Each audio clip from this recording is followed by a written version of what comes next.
This is A's Cast Live, your comprehensive look at the Oakland Athletics. And the pitch is swung on, hit the right field, hit deep. Whitefield going back at the track, over his head, and over the wall. Do you believe that? And 29 other MLB clubs.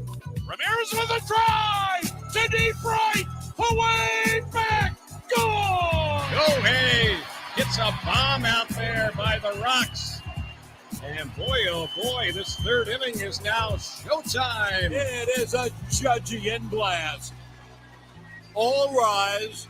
Here comes the judge. Join us as we take you inside the baseball universe, from humidors to spin rates to game-changing moments. We have you covered.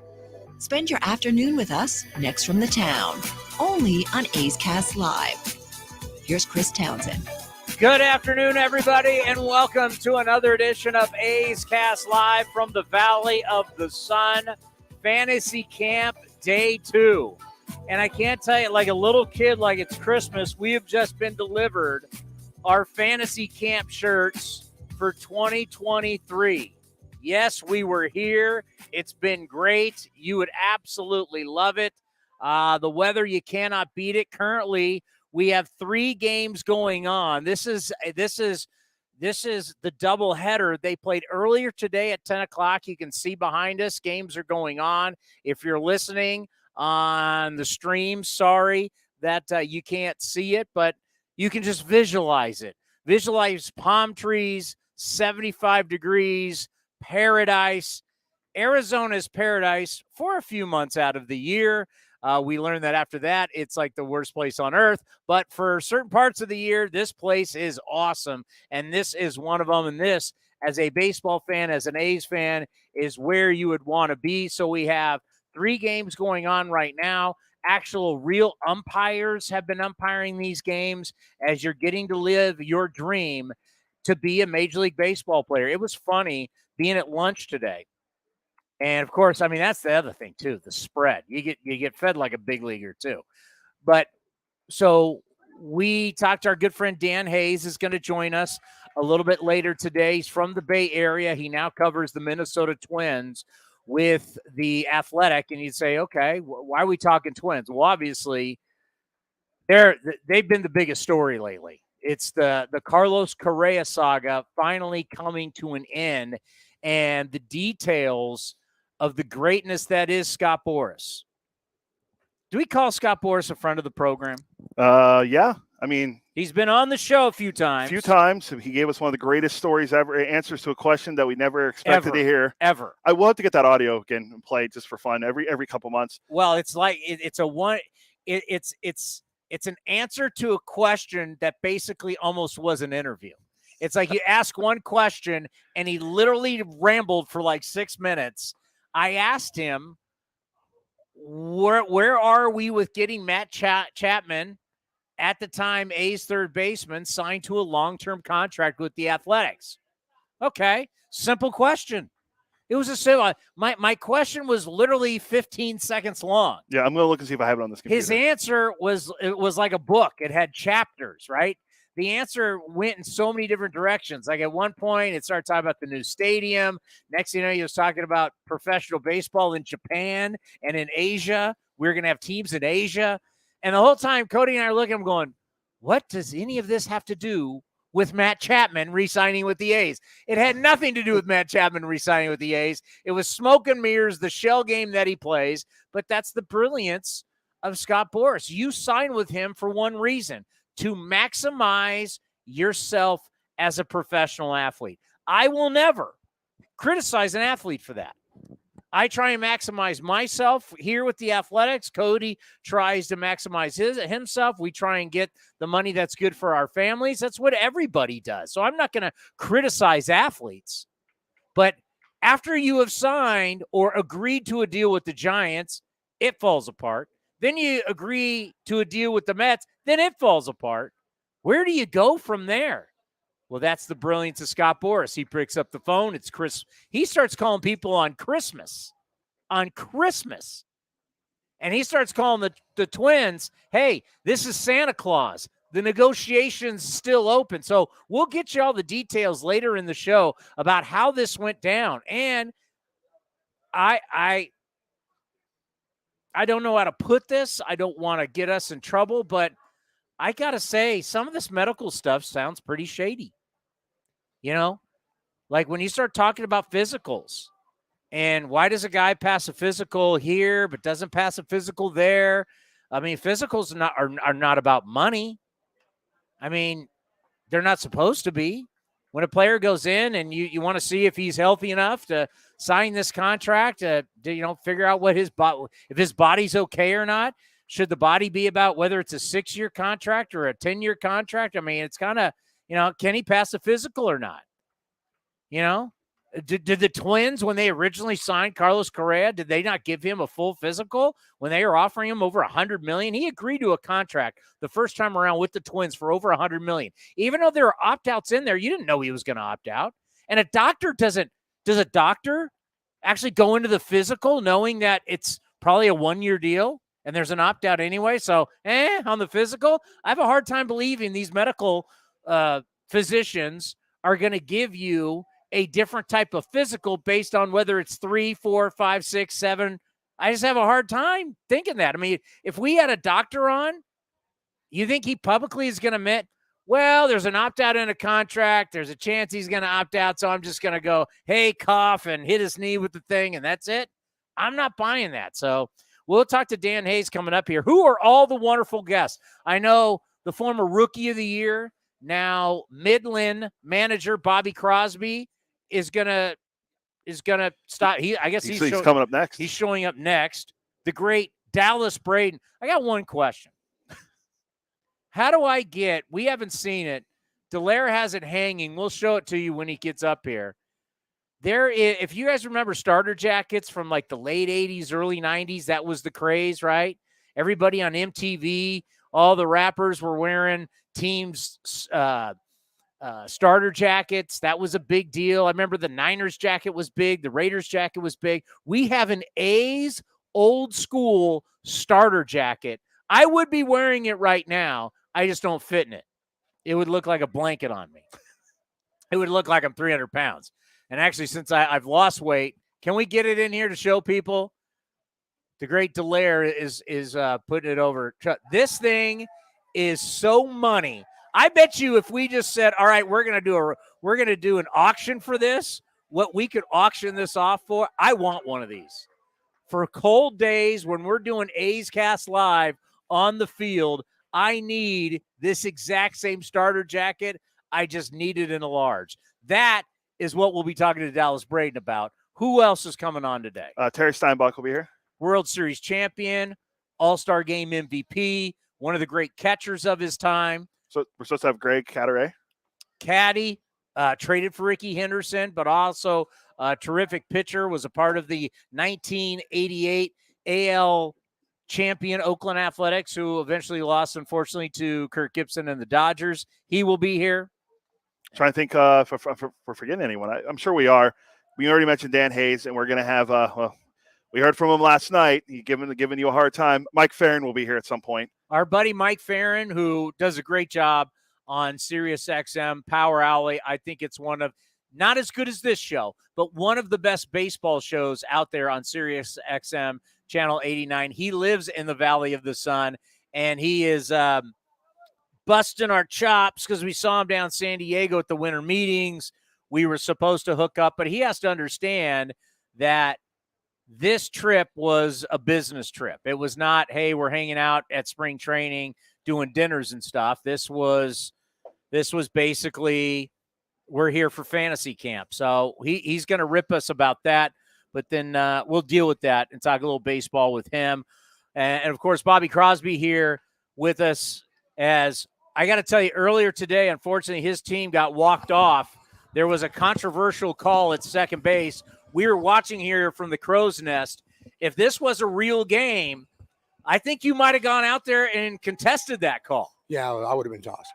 Sorry about my voice, by the way. Yeah, dealing with people. It's day two and your voice is gone? Yeah, it's day two, but it's a grind. So your voice is like a lot of these guys' hamstrings. Exactly. Yeah. Oh my gosh. 5 or 6 yesterday. But yeah, I probably would have got tossed in that call later early in the game.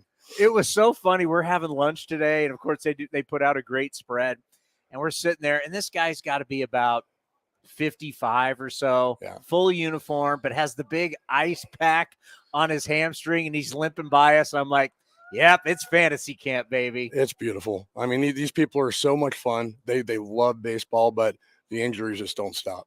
They can't stop getting hurt. It's they play their hardest, but if you're not used to doing this all the time, it's going to happen. So for you, being around these guys, of course, so many of them watch you played, right? Yeah. I just what is it like having your team, and these guys and gals are out there and they're giving you everything they got? It's good. They want to impress, and they have so many questions, and they have their own stories on when I played or when Dallas played or Stu or all these guys. So they want to tell you their experience on how you impacted their life in some form or fashion. And I've been doing this for 4 or 5 years now, and I have so many of my own stories now and different things that are so much fun to me, and that's why I keep coming back out. Yeah, I used the word yesterday, joy. You see so much joy on these campers' faces, and that's one of the reasons why we're down here. I've been told about it all this time, but we've never been down. I've thought about coming down and playing in it, and then, of course, it's been canceled for the past couple of years. But the great stories about how this has been a birthday present, a Christmas present, a lifelong dream, and you think of all the people, as you mentioned, some of the names that you get to be around here, A's legends like yourself. I mean, this is like the ultimate treat for a baseball fan. It is. If you love baseball, if you love, being around the guys, I mean, I think they love the baseball aspect, and especially the people that have been here numerous years. I think what they really love is just hanging out, which is, I mean, as baseball players, that's what we love too. You love playing the game, but being around the guys and just, whether it's before or after and hearing stories and talking about things, the camaraderie is what I think really separates it. And if you like baseball, this is a spot. Yeah, after the game, drinking beers, getting iced up. You're like a big leaguer. It's really one of the great treats. For you, how's managing going? How much you loving it? Midland, tell us how things have been for you. I love every second of it. Actually, the first time I came out here was before I started coaching, and this really got me where I was like, I want to be in the game and I want to coach. But I'll be back in Midland again for my third year managing. Yeah. It's awesome to see the guys, Nick Allen and Jonah Braden and Dalton Jeffrey, all these guys who were started with me and now they're, making an impact at the big league level is great. And I have, so many other guys that are going to make an impact. But for me, it's everything. I love it so much more than I did playing, but it's just, I'm doing what I'm, I guess, meant to do. That conversation, we've talked with Fran Reardon about this, AAA manager, about telling guys for the first time they're moving up. What's it like for you when you're getting to tell a guy, hey, you're now going to AAA? Now, we haven't really moved anybody up from AA to the big leagues. I mean, it's been a long time. I mean, David Forrest down at the winter meetings, we asked him, he couldn't even remember. But at some point, that could happen to you. Yeah. I mean, you could be telling a guy, you're going to the big leagues. What's that conversation like for you? It's why, that's kind of what you do. You do it for. I mean, we know as players, I've experienced those things, and what the guy's feeling. So to be able to tell a guy he's moving on to a next step. I mean, to make it a AA is a big step for a lot of guys who get into pro ball, but AAA and obviously AAA is what I'm telling them they're going to. They're that far away from the big leagues. So to see it on these guys' faces, all the hard work they put in, so that's why we love doing it. And what are the conversations like for you as a manager when you get guys to AA and now you're hunting it? Now you got a shot, right? Now you got a shot at the big leagues when you get to the AA. What's like a lot of the advice that you pass along to players since you've gone through the process when you're looking at a guy and you're going to see his potential? If this guy's really got a chance. How do you help him along? Every guy is different. I mean, I don't think you can coach one guy the same way. So there could be a guy that needs me to talk to him. There could be a guy that wants me to work with him on the field or whatever it is. So, anything that I can impart on my career, it could be a bad thing or a good thing. I think I'm blessed to have the injuries I had in a sense, because I know what guys go through when they get hurt. Same thing with the successes. So there's different parts that I experienced as a player I get to give these guys. So it's not one message. It's different for every player. And I guess that's my biggest part is knowing who these guys are and loving them and caring. Yeah, you think about that, and I'm, thinking back of your career, and when things are not going the right way, little did you know then it would be a blessing later on in your life because it would make you a better person to help people try and achieve their goals. Yeah, at that time I wasn't very happy. No, it's easy for me to say now. I mean, because I love, obviously I love what I'm doing now, and getting to impact one player's life is everything for me. But to get, impact all, 25, however many guys I have per year, it's great. But yeah, at the time it was difficult. But like I said, I'm so fortunate and blessed to do what I love and watch these guys progress and get to the big leagues. For you, obviously, we've talked to David Forst about this. I mean, you're projected as a big league manager someday. And, one of the main things is handling a pitching staff. How have you learned over the past couple of years? And just tell us the transition to getting better with dealing with starters, relievers, and truly understanding pitching. Yeah, I mean, at the minor league level, it's always different because guys are going to be on, probably a more serious pitch count than they are at the big league level. I mean, I don't have as much a leeway as Koch would, I guess. Yeah. So they start the season with the low pitch count, and I have to really kind of abide by that. And then from there, it's just evolved on getting to know the guys, getting to know their personalities and their situations. Can they handle that? They might be telling me, "Hey, I'm good, Bobby," but bro, you're not. Like you're out of gas. Yeah. And there's other guys that I can just see, and I'm like, okay, I'll give you one or two more hitters. So, it's really learning the person, but the pitch count is dependent on some things. So I don't have full reign on things. But I mean, they don't at the big league level to a certain extent. But I guess knowing the person is first and foremost in my eyes on coaching a staff or even pitching players. And I know how competitive you are. This has to be tough to where, it's about getting players and getting them to the next level, and you're trying to build big leaguers, but you want to win. It's torture. I mean, it's because I know how competitive you are. It's really, really hard. Because player development and their growth is first and foremost. Winning is second. So that it can be tough where I know a guy's dealing and I want to leave him out there. Totally. And I just can't. And I understand that the player's health and his progression is more important than us winning that day. Now I try to instill with that. We have those parameters on what we can do. I think it's very important to instill winning and what it takes to win. And the clubhouse atmosphere is big for me on getting guys all on the same page and guys that want to grind together.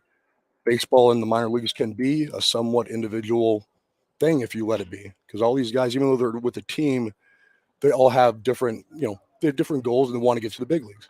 So to provide a team atmosphere and guys who really love each other and care about each other and want to win together, that's what I'm trying to do, and that's what I love to do. Let's end on this because obviously we have a great A's fan base. It's a family-like atmosphere, but I've noticed down here that it's even more of like a fantasy camp family, as there's so many different guys and gals that have been here for so many years. Like this is my 13th year, my 6th year, whatever it is. They've been here for years. And whether it was in the hotel, at the hotel bar, even yesterday, everybody's singing happy birthday to you, happy birthday. Yeah. But all the campers wishing you happy birthday, and they know you. They love you. There's that continuity down here. There's that family atmosphere. That the whole happy birthday thing was really cool. Yeah, it kind of goes back to what I said before. Is I think they love just the banter and to be around the guys, and I think, and I love that. I mean, I'm not just doing it because I'm here like I have to. I love talking to these people and getting to know them, and they have return campers and new campers, and you get to hear different stories and just hang with them. That's what we do after games as big leaguers, or even in the minor leagues. That's you hang out with your buddies and they become your friends. So here it's no different. People come here and they want to be a part of this whole thing. So you go and play a game after, you hang out with the boys or the girls or whatever it is, the women that are here as well, and you just have a good time. And then you get to, people get, I guess, better acquainted with each other. And when you see the same people the next year, it's even more fun. Like, oh, we're back together again. Let's have fun again. Well, I got to tell you, I know you're really busy during the year. When you make time to come on with us on A's Cast and A's Cast Live, that means a lot to us. It really does. So we appreciate that. We look forward to seeing you at spring training and talking to you this season. I appreciate it. Sorry about the voice again. Hey, you sound like a country singer. Yeah, Come on, we're in Arizona, cowboy land. I'm raspy. Day two. Yeah, Day two, the voice. Yeah. I wish you would have got thrown out. That would have been awesome. Yeah. Well, maybe tomorrow. Great stuff. We got more coming up next right here from Fantasy Camp right here on A's Cast Live. Oakland Athletics spring training is right around the corner, and you can be part of the excitement. Get your tickets now and plan ahead for a fun-filled trip to Mesa, Arizona this spring. Pack the sunscreen, bring your friends, pick up some ballpark classics, and watch your green and gold get ready for the regular season. Get your tickets today to see the Athletics take on the Giants, Padres, Cubs, Dodgers, and more. Tickets are on sale now at athletics.com/spring. That's athletics.com/spring. The Coliseum has gone by many names, but none better than the Last Dive Bar. Hi, everyone. Ken Korak here, and my friends at Last Dive Bar are helping us celebrate our longtime home. Last Dive Bar has the most unique merchandise for all Oakland baseball fans. T-shirts, sweatshirts, the Ray Fosse line, and my personal favorite, the lights have taken full effect. Visit their website at lastdivebar.com or follow them on social media at Last Dive Bar. All proceeds are invested back into the A's Community Fund and their affiliated charities. Go to lastdivebar.com. That's lastdivebar.com. Hall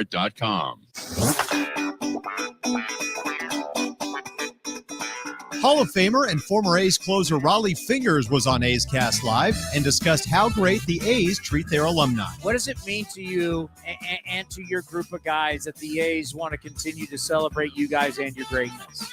Oh, I love Dave Fisher. They're great baseball fans, and they realize the history of the A's.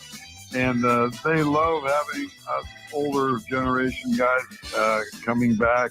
And we get together just about every year, and we induct 2 or 3 guys from the past into the Oakland A's Hall of Fame, and they're all for it. It's great that they appreciate the alumni, the guys that played back 30, 40 years ago and knew how great we were back then. So they're not only owners and presidents, but they're fans. And so they enjoy seeing us and inviting us back every year. I think it's great. To listen to the full interview and much more, go to athletics.com/A'sCast.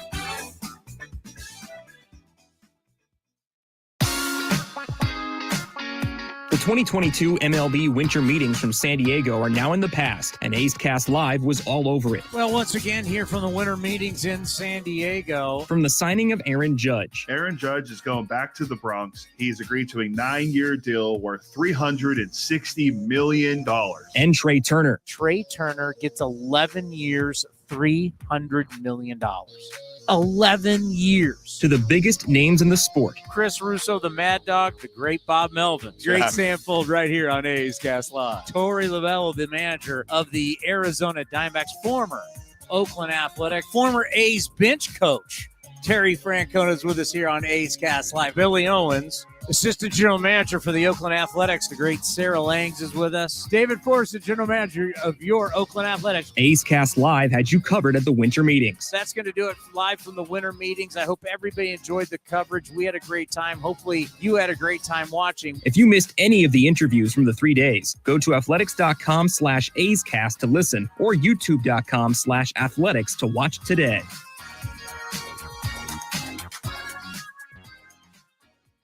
Hey, A's fans, you know that running your own business is a slugfest every day. That's why businesses have been counting on Mechanics Bank since 1905. From operating lines of credit to equipment and real estate loans, they can help build your lineup to meet today's challenges and prepare for tomorrow's opportunities. Stop by your local branch or visit mechanicsbank.com today. Mechanics Bank, the official East Bay bank of the Oakland A's. Member FDIC and equal housing lender. All loans subject to program eligibility and credit approval.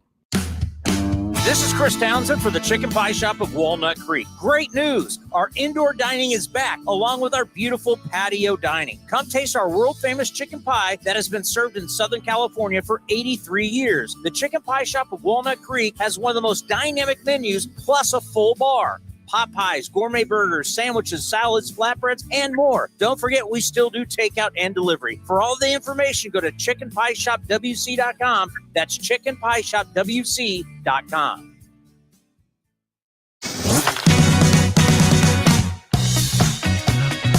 A's general manager David Force joined A's Cast Live from the Manchester Grand Hyatt and discussed A.J. Puck's role heading into spring training. Yeah, no, he took a big leap from where he was 12 months ago. And I said the other day, like, he needed to go out and have a healthy season, and he did. And he worked hard to stay healthy, worked hard to be available, just about every night out there. And then when it was all said and done, he came to Kotz and to Emo and said, I'd like to have the chance to start again. So we're going to give him that shot. And yeah, he will be one of a number of things that we're looking to evaluate in the spring. You can watch the full interview at youtube.com/athletics or listen at athletics.com/A'sCast.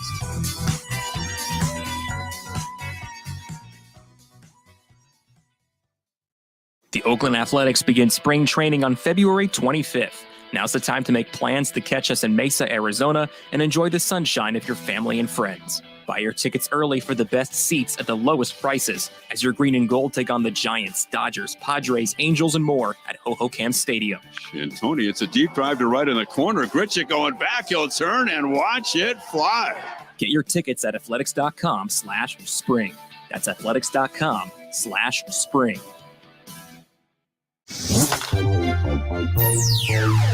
Streaming from the East Bay, A's Cast Live continues with Chris Townsend. And we got a little A's news before Terry Steinbach, World Series champion, All-Star Game MVP, and Minnesota resident, probably very happy to be getting out of the snow and being in Arizona for the next couple of days, is going to join us here in just a few.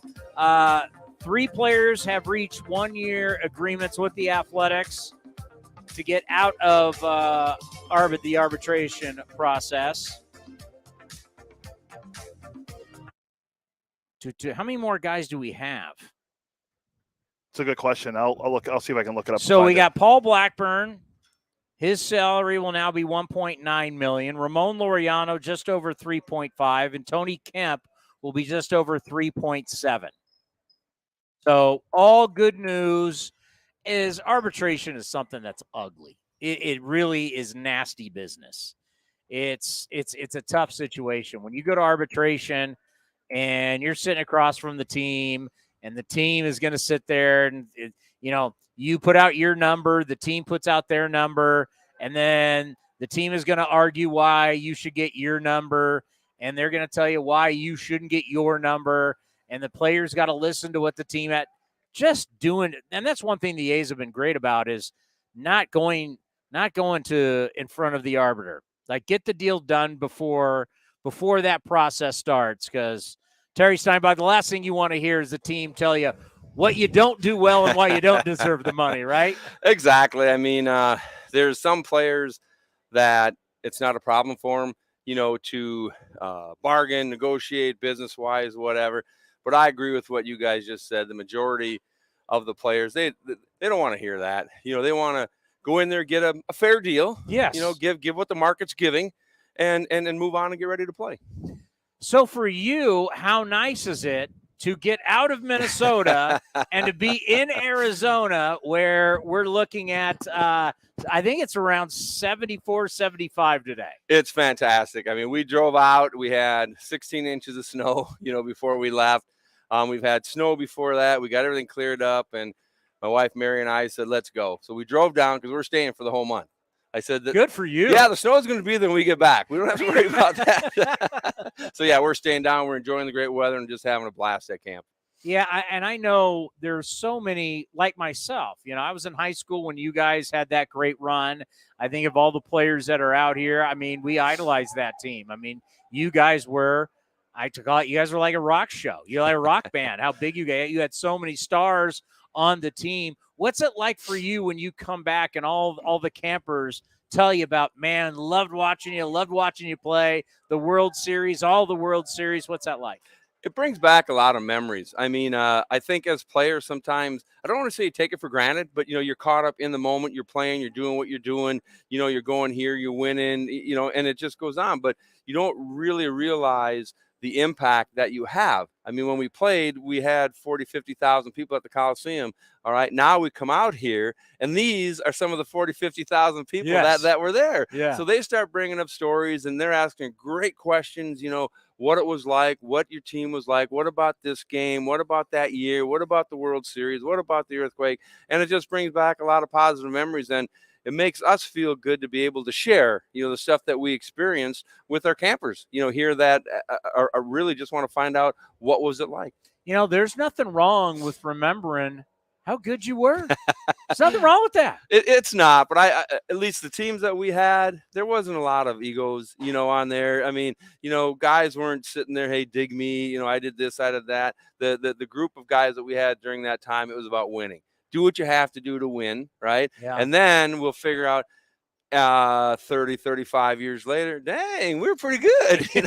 We did a lot of things right.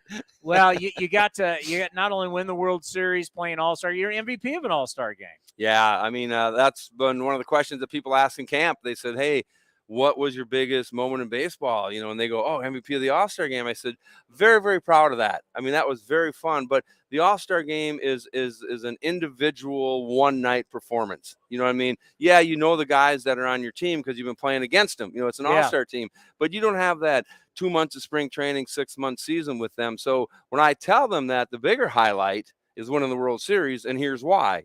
2 months of spring training, grinding it out, a really hard 6-month season, trying to win your division, trying to win the ALCS, and then getting to that World Series and winning it. Like the Dodgers, we got beat. They beat us in 88, but in 89, we were bitter.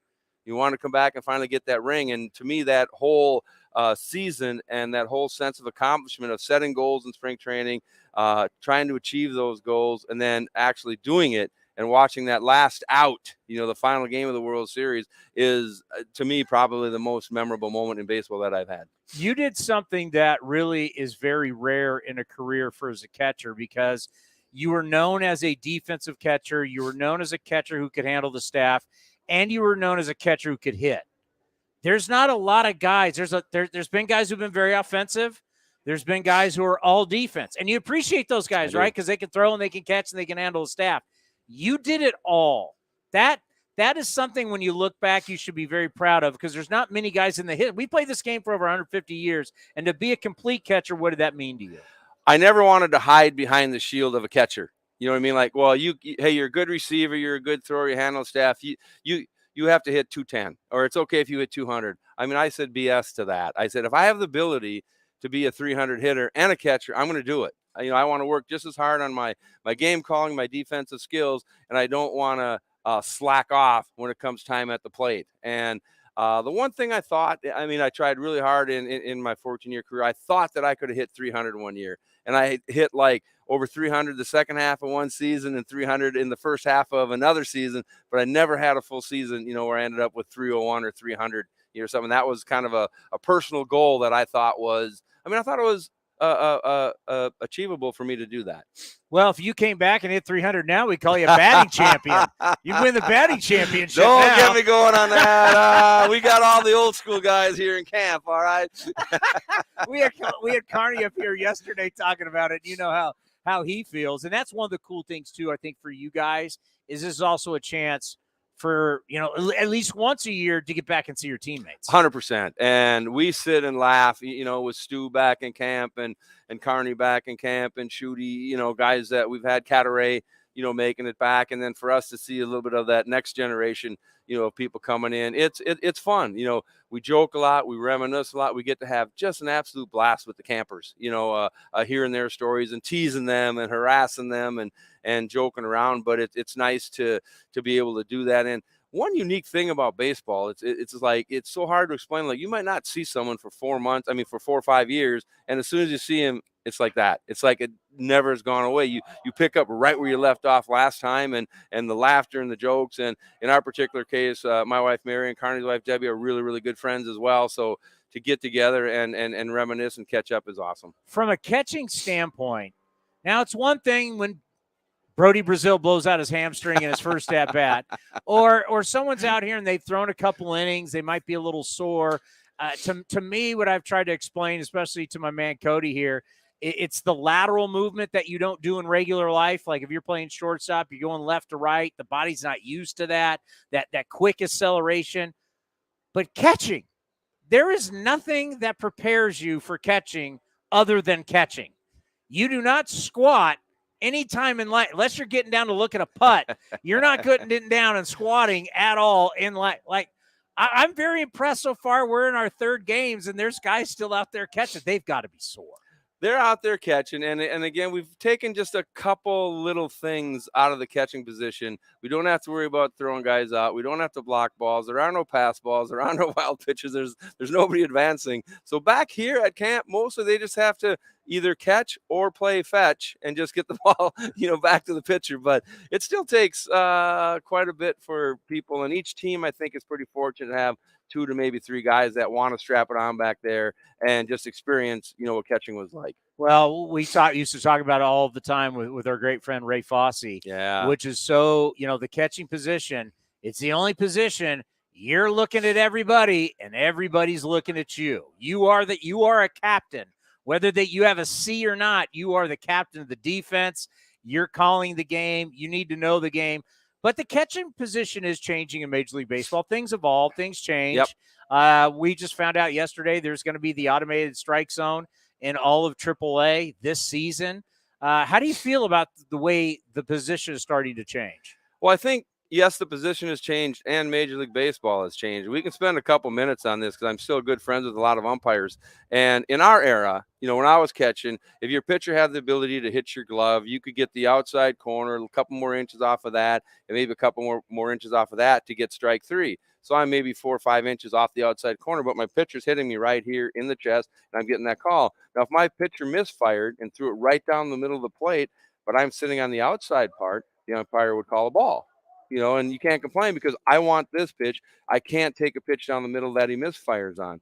With the electronic strike zone now, and with the umpires getting scrutinized for every pitch that they get right or get wrong, umpires now say, I can't, if I give you this and you throw it here and I call it a ball, they get a negative check mark in their box. Yeah. So now they're limited to what they can do in a game. And if you have a 10-0 game that's 3 hours into it, they can't expand the zone because the electronic strike zone doesn't take into consideration. By the way, that's bad for us who got to talk after the game. Yeah, but I need strikes when it's 10-0. Exactly. You're right. You're right. And the umpires are going, hey, my hands are tied. Come on, Blue, open it up. I can't because now my evaluation score gets tanked. So that's the whole part about the electronic strike zone. The other thing I don't like about what catching now is, hopefully it's just a phase, but the catching on one knee and not putting emphasis on blocking the ball and not putting emphasis on throwing guys out. And I've talked to big league catching coaches, I talked to big league managers, and the analytics say that, hey, we don't really care if a guy steals a base. We really don't care if we don't block that ball because we care more about getting pitches. Goes back to our how we started this conversation. If we're having the electronic strike zone, right, it really doesn't matter how a catcher frames the ball or makes it look. To me, it'd be more, I still think it's more important, block the pitches so the runners can advance and be able to put yourself in the best possible throwing position that you can to slow down the running game, i.e. Tony La Russa, right? Step off, throwovers, hold the ball, and he tried to control the running game with what we could do as a pitcher-catcher combination. And by what he did, gave me a better throw-out percentage than, let's say, if we didn't care. Well, the one thing you learn from Tony La Russa, every detail matters. Does. You want to win games day in and day out. It's 162 games. You play for months. We were talking to Adam Rosales, who's now managing down here in Arizona with these kids who are brand new to baseball. The little things, whether it's at this level, high school, college, the little things, the fundamentals, they win games. We did PFP all the time. Pitchers, pitcher fielding practice. Yep, and we'd hit balls to the pitcher. Not we, but I'm catching. They got to have a catch, and they hit a ball, and they'd say, catch the ball, pull it in your chest, step and throw. And I say this story all the time that when Arizona beat the Yankees and Mariano Rivera, the best closer in the game, right? Yeah. Hall of Famer, fantastic. They lost. Arizona won because there's a comebacker hit to him.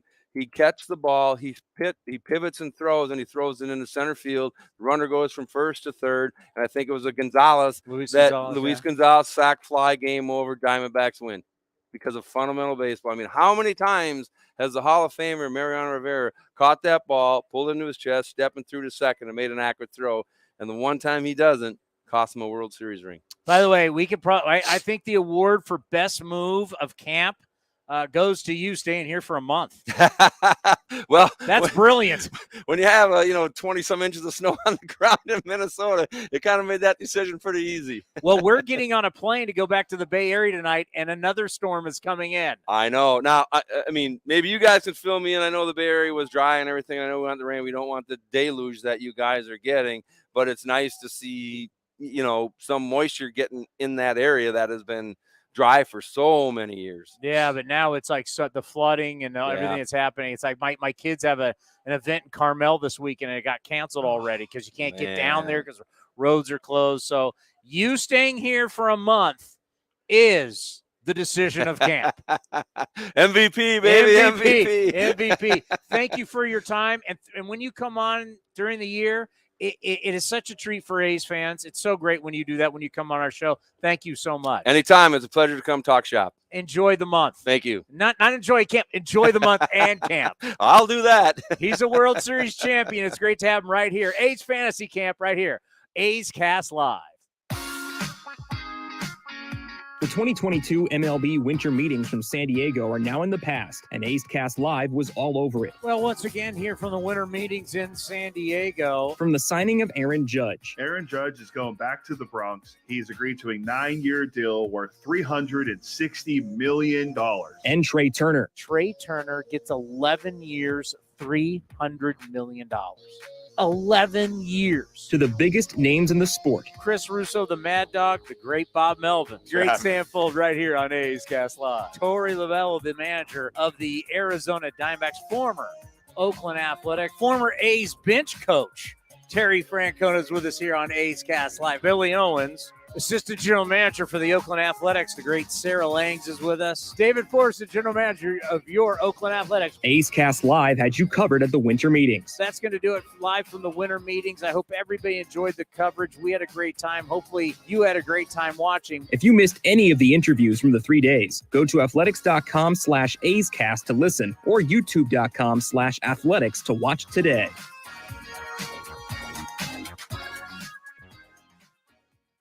The Coliseum has gone by many names, but none better than the Last Dive Bar. Hi, everyone. Ken Korak here, and my friends at Last Dive Bar are helping us celebrate our longtime home. Last Dive Bar has the most unique merchandise for all Oakland baseball fans. T-shirts, sweatshirts, the Ray Fosse line, and my personal favorite, the lights have taken full effect. Visit their website at lastdivebar.com or follow them on social media at Last Dive Bar. All proceeds are invested back into the A's Community Fund and their affiliated charities. Go to lastdivebar.com. That's lastdivebar.com. The Oakland Athletics begin spring training on February 25th.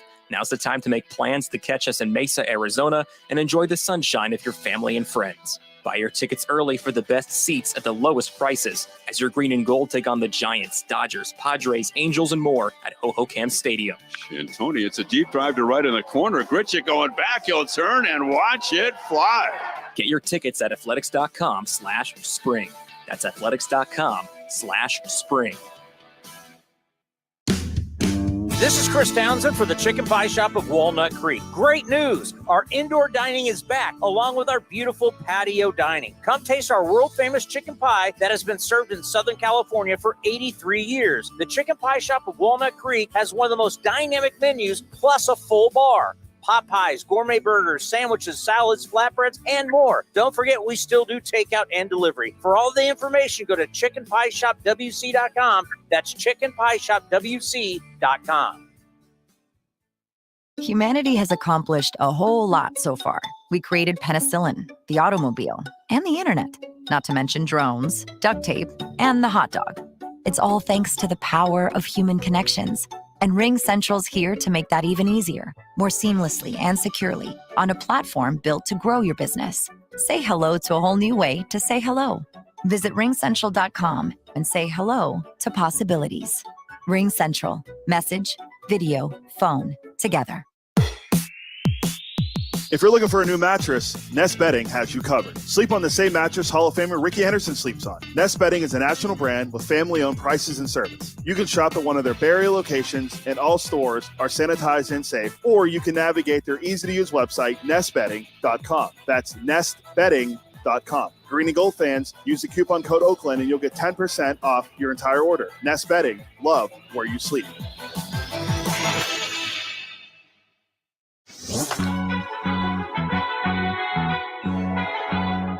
The 2022 American League Manager of the Year, Terry Francona, joined A's Cast live from the winter meetings and reflected on his time as the bench coach in Oakland. It was 1 year, but the memories and the relationships seemed like far more. I know that year meant a lot to you in your career. It did. It really did. Billy told me when I came there, he said, if we do well, you're probably going to manage again. And I remember him saying that, thinking, that's interesting. And he was right. Yeah. But Maka gave me a ton of responsibility being the bench coach, and we had a fun team, with Hudson and Zito and Mulder and Shavy and the guys and Miggy. It was a fun team, but it was just it was a real good learning year for me. We just honored a lot of those guys, the 02 team, because, the anniversary. And it's so funny. And you and your family have been in this game for so long that the A's have always, and still to this day, run like a family business. We have people who've worked with us. Keith Lippman just retired after 54 years. I saw that. Steve Vucinich after 52. It's just been that family atmosphere. And once you've been in that family atmosphere, for God's sakes, just a few minutes ago, your former player, now our manager, Mark Kotze, was in that seat talking about you. It's like when you've been around the A's, you understand it's like a family business. It really is. I can remember so many day games where 20 of us, uniformed people, not uniformed people, we'd head to this bar and we'd eat and have hors d'oeuvres and laugh. It is a family atmosphere. Voos and the clubhouse kids. I still talk to those guys. It is. You're completely right about that. You can watch the full interview at youtube.com/athletics or listen at athletics.com/A'sCast.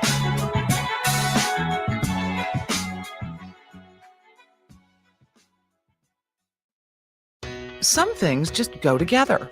Peanut butter and jelly, cookies and milk, Oakland and Kaiser Permanente. If that last one caught you off guard, it shouldn't, because Kaiser Permanente has been helping keep Oakland healthy since our very beginning. And as the official healthcare partner of the Oakland A's, that won't be changing anytime soon. Whatever you may need, you can trust Kaiser Permanente to help keep you feeling your best. Kaiser Permanente. Thrive. Visit kp.org today. Coming in at 5'3", it's number one mom. She switched to Xfinity and got the all-new 3-for-1 bundle. Unlimited internet, streaming, and Xfinity Mobile. All for what you could pay wireless companies for just one 5G unlimited line. Boom shakalaka. Go to Xfinity.com/3-for-1, call 1-800-XFINITY, or visit an Xfinity store today. Limited time offer, restrictions apply. Xfinity Mobile requires post-pay Xfinity internet. After 24 months, regular rates apply to all services and devices.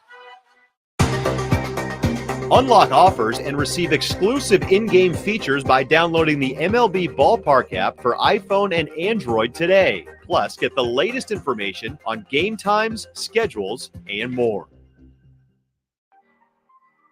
When Northern California businesses need some pop in their lineup, they call the bank rooted in the East Bay. Mechanics Bank. Since 1905, Mechanics Bank has been helping Bay Area and Northern California businesses find success and perform at the top of their game. See how they can make a difference in your business today. Call or stop by your local branch or visit mechanicsbank.com. Mechanics Bank, the official East Bay bank of the Oakland A's. Member FDIC and equal housing lender. A's Cast Live continues from the town. Here's Chris Townsend.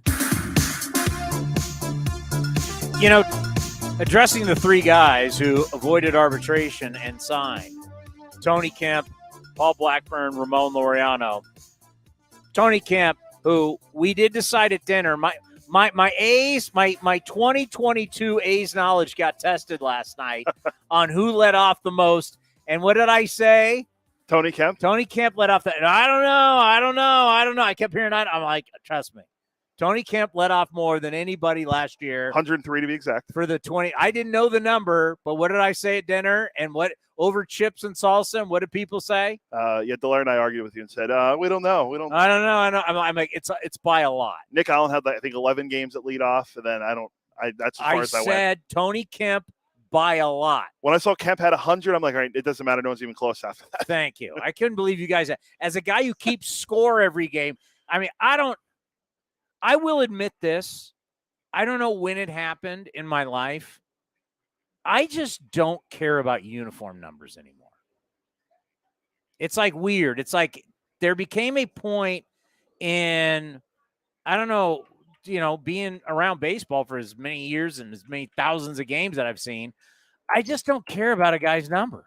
Now you make me think what is Tony Kemp's number? I have no idea. I have no idea who anybody's That's a great guess. It's 5. I know, like when the A's, when we had that before Christmas, the Christmas party, I have a better chance identifying walk-up songs with guys than I do their numbers. Because you're at every game, and every single time you come up, Chad Penner comes up, it's Rihanna. It's been for years. He's number 10. Was number 10. And Desperado with Rihanna, right? It's like you hear it every day. Mark Canada, Careless Whisper. No, that was Josh Reddick. That's Reddick. What was Canada? Canada did like Madonna, and he always did Material Girl or something. He did Vogue one year. Yeah, and then he went to like Mac Dre after, but he always had fun. He always had fun walk-up songs. So like when you see that and hear that stuff, oh my God, Frankie Montas's that song. Cole Irvin's just country roads. County roads. County roads. County roads. See, I know this, but I couldn't even tell you what Cole Irvin's number is. Oh man, 60. Couldn't even tell you. Cole's our guy too. 60. Oh man. But it could be 20-something, I don't know. 30-something, I don't know. I know County Roads. I know his walk-up. I was way off. He's number 19. Yeah, but we know County Roads. Yeah. No idea about numbers. The two guys that I did want to talk about, and so let me give you the numbers once again, because it actually really is important. And when you look at, why did my MLB thing changed on me? All right, here we go. Paul Blackburn. When you look at Paul Blackburn, so Paul Blackburn will get $1.9 million. Now, Paul Blackburn's numbers, because his last X amount of outings, we could go back to Baseball Reference, but his last outings he wasn't playing well. His last outings jacked up the numbers, 7-6 with a 4.28 ERA. But before then, guy made the All-Star team 6-2 with a 2.26 ERA. If he's somewhere in the middle of that, he made 21. Was it 21 starts he made last year? 21. If he's healthy and can give you close to 30 starts and be somewhere in the middle, do I think Paul Blackburn is going to go out and have a sub-3 ERA next year? I wouldn't bet on it. Could he? Yes, because he showed he did it for half a year. Paul Blackburn figured out with the new grip on his breaking ball, the new confidence. We had the red beard on this program multiple times. We had him on from the All-Star game, before the All-Star game, after the All-Star game. Paul Blackburn mentally became a better pitcher. If we can get Paul Blackburn in the 3s with the ERA, and then all of a sudden you're going to give me FIP and ERA plus. Give me his FIP and ERA plus. Well, here I did his first 16 starts of the year. He was, where was his rate? He was 6-3 with a 2.90 ERA. 2.90 ERA? Yeah. Through how many starts? 16. His FIP was 2.9, which is good. Very Fantastic. Good. And that was in 16 starts. Then his next 3 starts after that: 6 earned runs, 5 earned runs, 10 earned runs. Yeah, he wasn't healthy. Then he gave up none, and then he gave up 4. Then he was put on the injury list and with the finger. So you're going to give me close to 30 starts and an ERA somewhere in the 3s from Paul Blackburn? What that will mean to really do, it really gives you. I can manipulate things for the rest of the rotation, and whether I can manipulate it good or bad, really. But I can tell you this: Cole Irvin, Paul Blackburn. if I know I'm going to get about 30 starts out of those two guys, you give me 60 starts. Now, what do I need to figure out? I need to figure out the next 100. Yeah. That's kind of, I know we don't really look at baseball that way. A lot of fans don't. I mean, it's a long season. You think of 162 games. When I go into a season, I start looking at, okay, what can I get from whom if they don't have a major injury, even if you go on the DL once. Because, like, look, Verlander, who is your reigning American League Cy Young Award winner, he had the bad calf and went on the IL one time. He finished with what, 27, 28 starts? Yeah, I think it was around there. I don't think he hit 30. So as long as I'm around 30, let's say. Verlander had 28. 28. So if I can get around 30, basically, if I can eat up almost, if you say there's 162 games, I need 162 starts.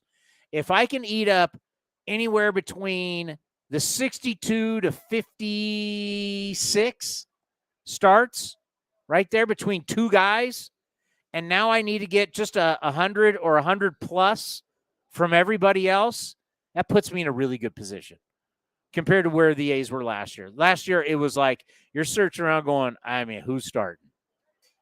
I mean, Austin Pruitt got a start, for God's sakes. He threw the ball well in that start. But, I mean, that's where – so if I can get close to 60 starts from two guys, now I can really start to kind of figure it out. Like, okay, I think I can get 20-something out of Waldichuk. I think I can get 20-something out of Sears. All right. And then I start bringing in, okay, the new Japanese pitcher. I don't know. Fujinami. I have no idea what you're going to get out of him. I have no idea if AJ Puck's going to be a starter. But if I have two guys that can get me a ton of starts, I can piece together the rest of it. There might be some openers in there. There's going to be an interesting battle at spring training with a lot of guys who don't have a lot of experience starting, but do have some starts, and they're all chomping at the bit to get their shot. So starting pitching, I'm actually optimistic. I am more optimistic going into this season about the starting pitching than I am last season, no question. Yeah, because I think there's more options this year. Last year there was a lot of young guys. Like, we knew that you would have Cap and Frankie, but we didn't know how long Frankie would actually still be with the team. And there was 12 starters. There was 12 starters last year, including Austin Pruitt. Which, how many did Perry Manassian say? At least every team's going to 13. 13. So we should have taken the under on the A's. If it was 11, if you don't count that one start by Pruitt, but I mean, no, that counts. Yeah, no, but I'm saying, yeah. Anybody say, it's so funny how when the opener became the craze, people were like, oh, well, this guy started, he started 13 times. That doesn't count. No, yes, it does.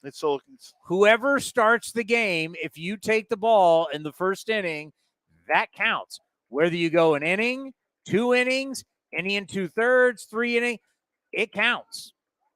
How many starters? Somebody's got to start the game.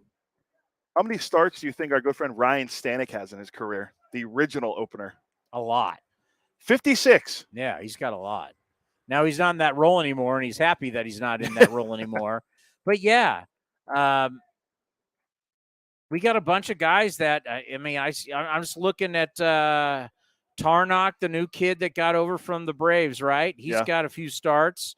I think Muller. We got the guy from the KBO, Ruzinski. Oh, Ruzinski, yeah. Yes. Ruchinski or Ruzinski? We went over this the other day, and I forgot already.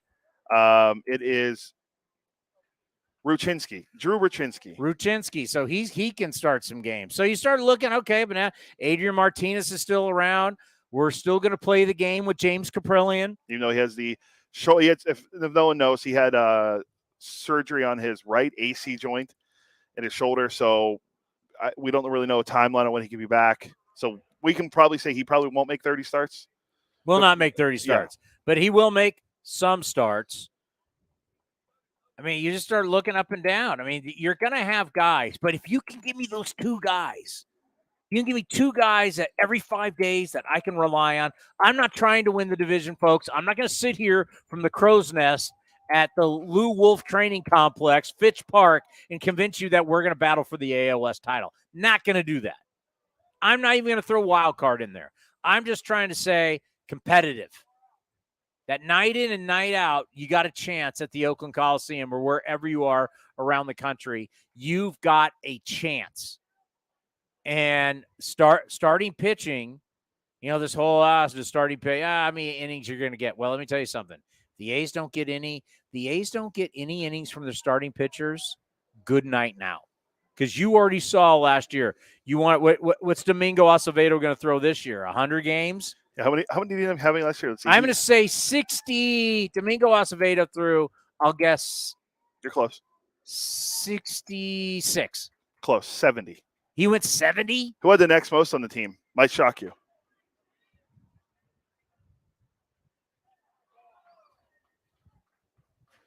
Let me look at Zach Jackson. Nope, he had 54.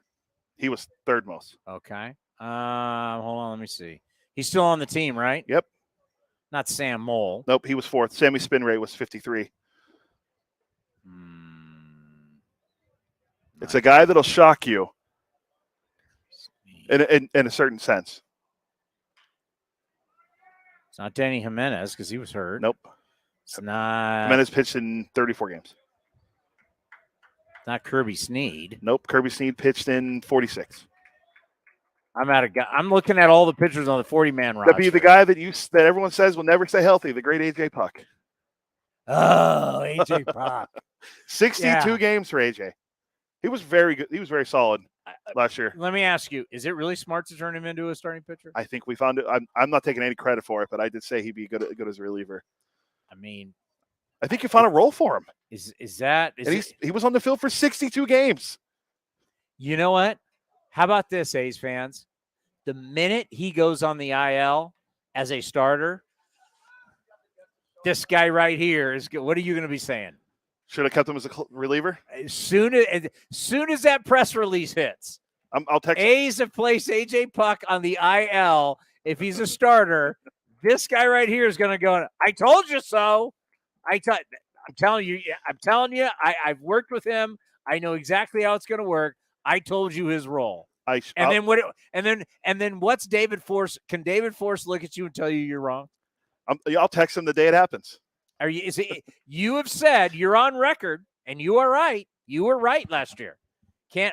Finally, I was right about something. I remember saying on the postgame show, I'm really never, and I don't think I ever did.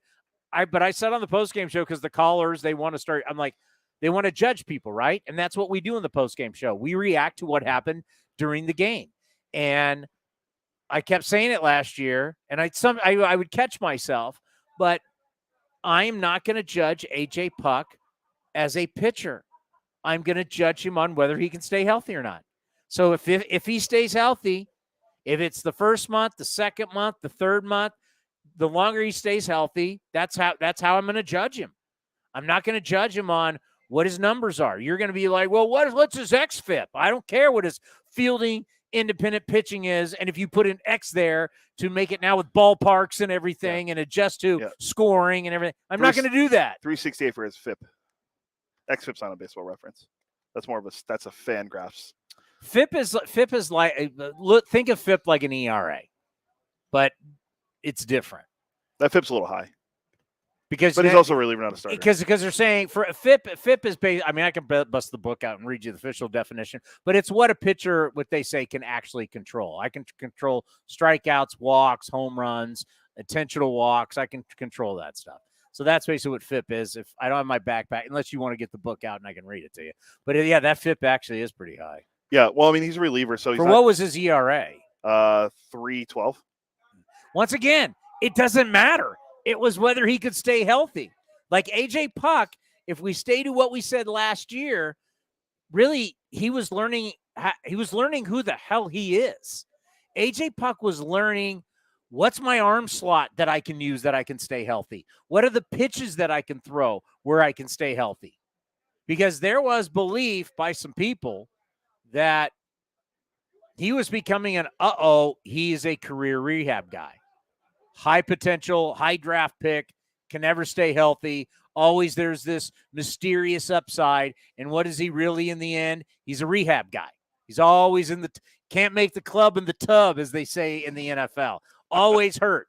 So he proved last year with, what did you say, 67? It was 62. 62, whatever. He proved he can stay healthy.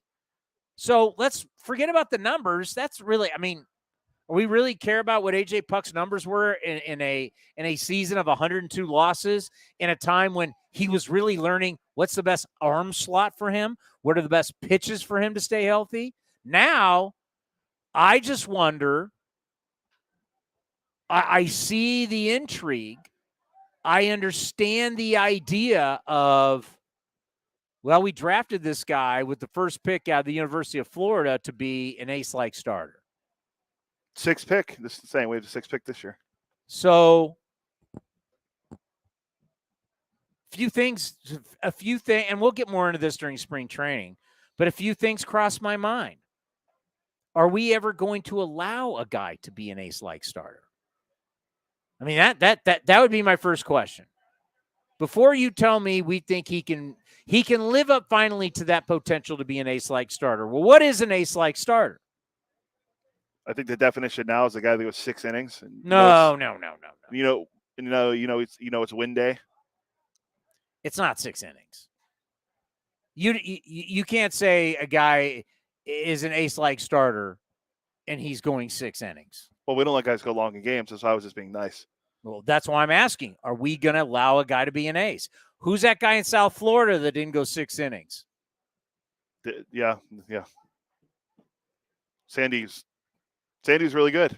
Who's the guy's the reigning NL Cy Young Award winner? Yeah. He wasn't going 6 innings. Yeah, he led the league in innings. He was either like 228 or something. He was my winner of the steak dinner that this guy still owes me, that he wanted to bet me that no one would go 200 innings, and Sandy Alcantara had 200 innings by when? Like beginning of September. Yeah, so I think we ended up with 7 guys that had 200 if you're innings. going to allow a guy to be an ace, okay. But if you're basically going to baby AJ Puck every 5 days for 5 innings, I'd rather have him out of the bullpen. I think he has more value out of the bullpen. That's just me. I think anybody. Like, what? How many starts are you going to get out of him, and how long are you going to allow him to go? And if you're telling me I'm getting maybe 20 starts, and at most I'm getting 5 innings a start, that doesn't give me a whole lot of value versus now I know I could have him out there for 60 times. And I can have him in high leverage situations, if not closing games. I think the value is and there. In some of those outings, he's going more than 1 inning. Yeah, I think that's because he has the experience as a starter, although he's never started the game in the major leagues. In 3 years, he's never started the game. Now, the first 2 years have been short stints because of being caught up in injuries, but he's never started the game in the major leagues. I think having him come out of the bullpen, if you don't want to make him a closer, because we know that there's an undefined role in the closer with the ace. If you want to have him go longer, you can have him go an inning and 2/3, 2 innings, 2 and a third. I don't like to compare. I always use that comparison to Josh Hader because Hader used to do it, but Hader doesn't do it anymore. Well, not as much as he used to, but I think Puck could be in that role. He could be so deadly in the bullpen for the ace. Yeah, I would stay away from Hader, and I'd also look at this. I just looked at his birth date. He's 28, right? He's going to be 28 in April. He's never started a game in the big leagues. So is your idea of turning him into a monster starting pitcher is to let's go baby him in spring training when he's going to be 28 years old? Probably not the best course of action there. Why not just say, right now we got something. We've got a guy that let's leave him in this role and let's see if he flourishes in this role. And if you don't think this role is important, look what the Padres gave up for Josh Hader. This role is really important. And if you're left-handed, it's even if you throw hard and you're a left-handed guy. I remember Brad Hand at one point was very sought after.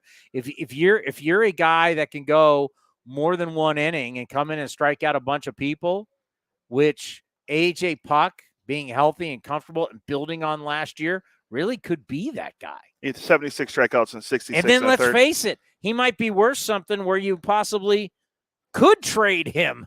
And I know even though you're like, well, wait a minute, he was the first round pick, but yeah, you trade him and get some serious value once again. But I'm just saying, you want to make him into a starter. He's going to be 28 years old. He's never started a game. You're not going to baby him this spring and then baby him at 28 years old. We got more incoming. We have all kinds of balls coming our way here in the crow's nest. Once again, we're high up. If you could look behind us, the players are behind us. That's center field. That's eye level for us, the center field backdrop. So we're up here in the crow's nest amongst the four fields at Fitch Park. But I think that's an interesting conversation that we will get more into in depth and talk to people and may ruffle some feathers. Okay, but it's just a reality. Hey, listen, this guy's never started a game, going to be 28. And if you're going to make him a starter and you're going to baby him in spring and baby him in the season, what's the point? You've found a role where it works. Yeah, he's made 42 starts in the minors. 84 games in the minors, 42 starts. He's had 84 games in the majors now. I think you found the role for him. But if you think that he has, I mean, here's some of his ERAs as a starter. In 2016, pitching in Vermont, that was low A. He had a 3.03. Pitching in, that was the only one. Then 2017 in Midland and Stockton, he had a 4.36 and a 3.69. Then in Vegas, he had did he even start in Vegas? No, he didn't even start in Vegas. He pitched in Stockton. He had a 6 ERA. Yeah, I think you found the role for him as a reliever. All right, the other one we wanted to get to, and I think we addressed this the other day a little bit, but it's back in the news. Ramon Laureano, who is going through his second year of arbitration, he gets a pay bump after making $2.45 million last season. He is now going to make $3.55 million. And this is a huge year for Ramon Laureano. This is a huge year because give me his age too. I don't have his age in front of me. Ramon is 28. He'll be 29 in July. You're 29 years old. And I love Ramon Laureano. Let me just start by saying that. I've always thought he's a good dude. I think he's been a good A. I love the way he plays the game. I think he's got the heart of a lion. I think he's a true tough guy. Plays the game like a football player. He's definitely somebody you would want on your team.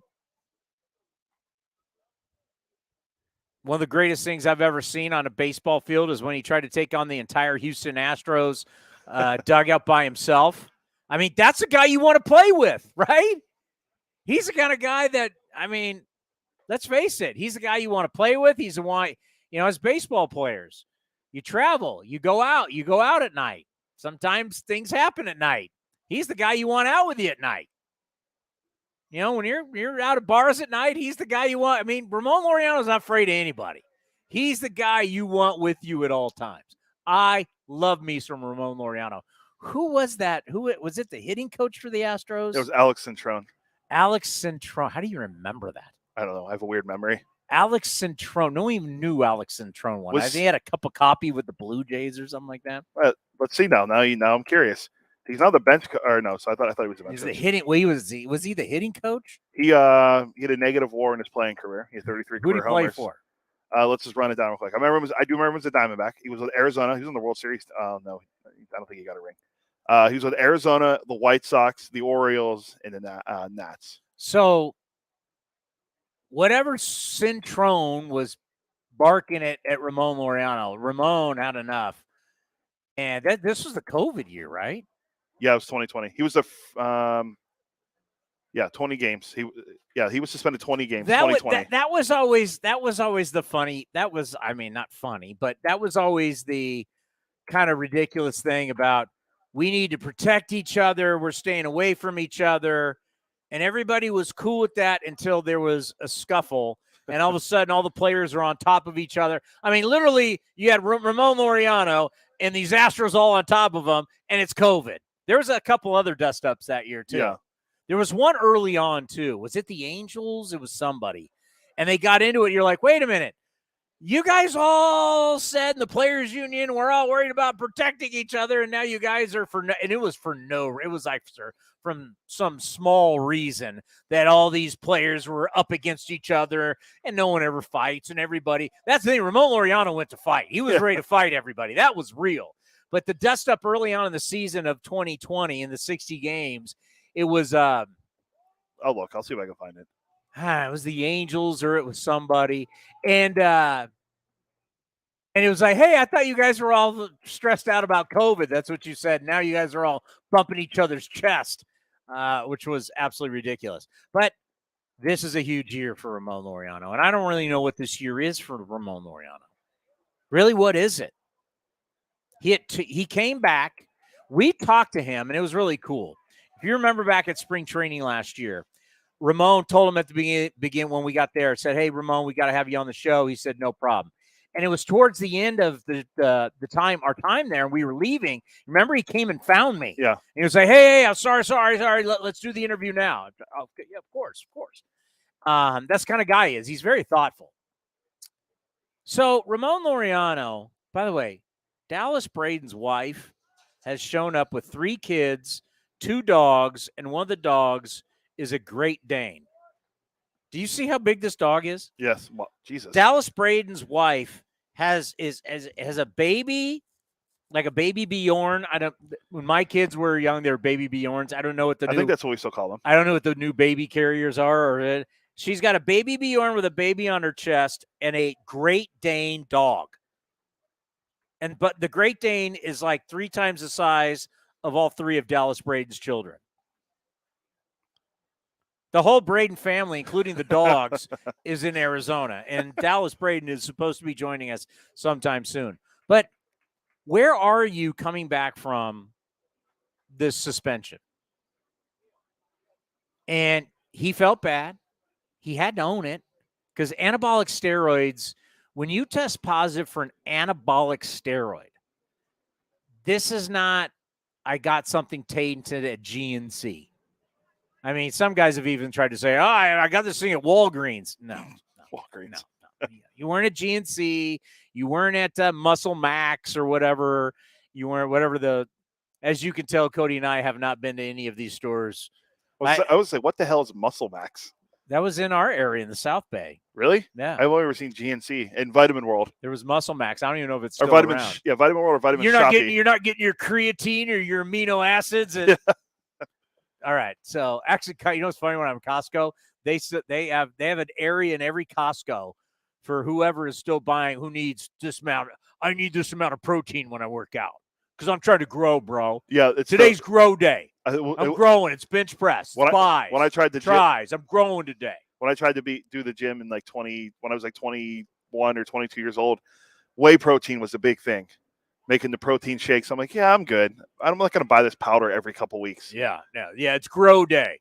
It's chest to tries today, bro. So you do not get anabolic steroids tainted from GNC. So that's something that Ramon Laureano really had to own.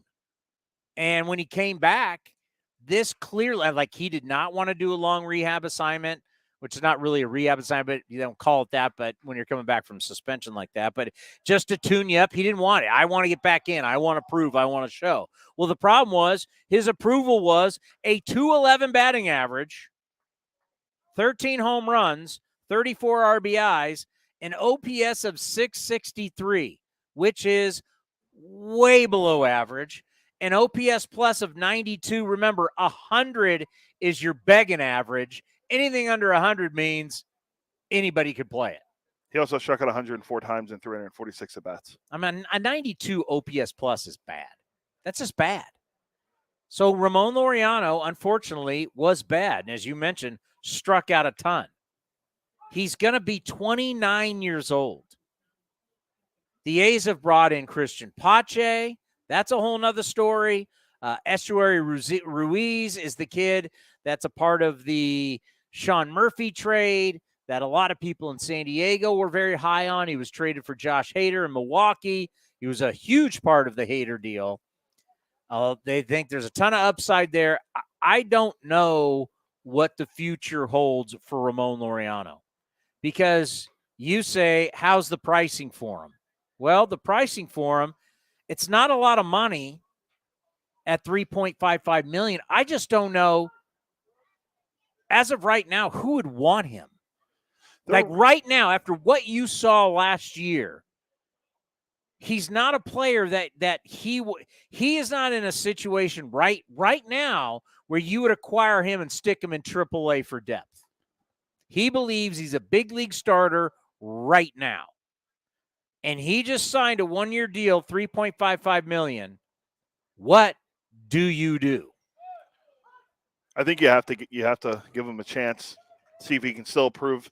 Because I think if he's healthy and he can add something with his bat, because he's going to give you in defense in the outfield. Because he's a great defensive outfielder.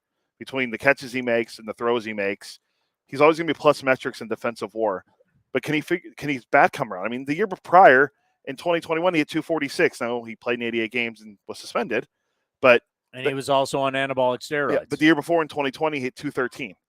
So I mean, so it's kind of who are you? Yeah, because we don't know right now. We can't say we know who he is, because once you say I need to put performance-enhancing drugs in my body, you're telling us you can't compete legally at this level. Or at some point when you made that bad decision, you may have been in a bad frame of mind. You might have been injured. You're trying to come back for something. It's happened with many players in all sports. Trust me, all sports. PEDs are in all sports. When they try and act like it's not in golf or tennis, they're lying to you. They're in all sports. So at some point, he made a bad decision. He was in a bad space. Right now, at about to be 29, you're in your prime. Your numbers in your prove-it year last year were terrible. I don't know who he is right now. It's weird. If you look at his home run numbers, too, he had 24 home runs in 2019. He also had 288 that year. His OPS plus was 129. It's also a juice ball era. Yeah. And we don't know what was going into his body. Then every year after that, though, he hit 6, 14, and 13. So his home runs have trailed off. I mean, he went back up because of 2020. But in 2021, he hit 14. That his numbers fell off last year. I know that suspension and everything, he's off this anabolic steroid suspension, but I mean his home run numbers have gone down, so that's obviously one thing. And him getting on base, he's never been a great on base guy, but 287 last year, that's not good. It's not good. But I think you have to give him a chance. It's like you have to give Pache a chance. I mean, this is a bigger spring for Pache than Laureano, but these guys, Laureano or Ruiz could beat out, or Pache or Ruiz could beat out Laureano. And then what do you do? Who would ever thought we would be sitting here talking about there is a log jam for center field and the outfield? Because let's face it, ideally, you don't want Seth Brown to be your first baseman. That's ideal situation. Ideally, Seth Brown is your right fielder. Mm-hmm. Ideally, he's playing right field and he's hitting jacks for you. That's the ideal situation. Right now, there's a competition for it, which is a good thing, which is a good sign. There is a full-on competition outfield for the Athletics. Don't forget Connor Capel too. Well, Connor Capel, to me, I got him in left. That's a fair. That's a fair assessment. Connor Capel right now, I can't say anybody's won any job or anybody, but after what I saw with Connor Capel, he is a guy that was not going to get the shot. I mean, look at Bader. Bader was having a hard time getting a full-time shot with the Cardinals. It's tough to break the Cardinal lineup. Connor Capel is a guy to me who needs a shot to play. Here's the outfielders on our 40-man roster, too. Lawrence Butler, Connor Capel, Aletmus Diaz, although he's also an infielder, too. Ramon, Pache, Brent Rooker, who the A's signed in the offseason, or earlier this offseason, Echeverry Ruiz, and don't forget Kyle Stevenson, too. Now, I know he didn't – I don't think he really impressed too much when he came up, but he was doing well at AAA, so you're still probably going to give him a shot because he's still young. He's only going to be, 24, like 27? So, well, I guess that's not really young anymore. Then. Yeah, and Lawrence Butler and Denzel Clark are the two guys everybody loves. Yeah. They're projected as the future. So those are just some interesting notes just on the A's alone. We haven't even tackled Major League Baseball, but yeah, the three players avoiding arbitration today and signing. Paul Blackburn could be very good for the A's. Gives you that 1-2 punch. Cole Irvin, Paul Blackburn.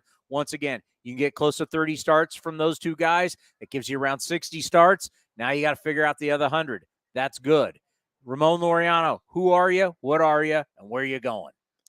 And the thing too, if you think about, like, if you don't have Seth Brown or you have Seth Brown playing right, who's your first baseman? That's whole nother discussion, because there's multiple guys you can put there. Letmus Diaz, Jace Peterson, Dermis Garcia. Dermis Garcia would be, if Dermis could strangle that position and be that big man. Don't forget, huge international signing for the Yankees. Yankees liked him, but when you start early and you get to be 22, 23, and they have to make that decision on you, the Yankees had nowhere to put him, had to let him go. I mean, if he could ever live up to being that guy, Dermis Garcia, he showed signs last year of being someone who has the ability to do a lot of damage with the bat. Another guy too is the Rule 5 pick, Ryan Noda, who the A's got from the Dodgers. That's another guy who had some power in AAA. All right, coming up next, we're going to continue to talk A's baseball and fantasy camp. We still got Dallas Braden left. Greg Caderet. Farron and Mike Farron and Dan Hayes. And one of the most interesting, I'm telling you, we may never see anything like it again, the Carlos Correa situation, where a guy agreed in principle with 3 different teams this offseason. 10% of baseball, Carlos Correa agreed to play for over, was it $865 million? Yeah, $865. I mean, it's crazy. We're getting to all that from Fantasy Camp here in Mesa, Arizona. You're listening to A's Cast Live. The 2022 MLB winter meetings from San Diego are now in the past, and A's Cast Live was all over it. Well, once again, here from the winter meetings in San Diego. From the signing of Aaron Judge. Aaron Judge is going back to the Bronx. He's agreed to a 9-year deal worth $360 million. And Trey Turner. Trey Turner gets 11 years, $300 million. 11 years. To the biggest names in the sport. Chris Russo, the Mad Dog, the great Bob Melvin. Great Samfold right here on A's Cast Live. Torey Lovell, the manager of the Arizona Diamondbacks, former Oakland Athletic, former A's bench coach. Terry Francona is with us here on A's Cast Live. Billy Owens, assistant general manager for the Oakland Athletics. The great Sarah Langs is with us. David Forrest, the general manager of your Oakland Athletics. A's Cast Live had you covered at the winter meetings. That's going to do it live from the winter meetings. I hope everybody enjoyed the coverage. We had a great time. Hopefully you had a great time watching. If you missed any of the interviews from the 3 days, go to athletics.com/A'sCast to listen or youtube.com/athletics to watch today.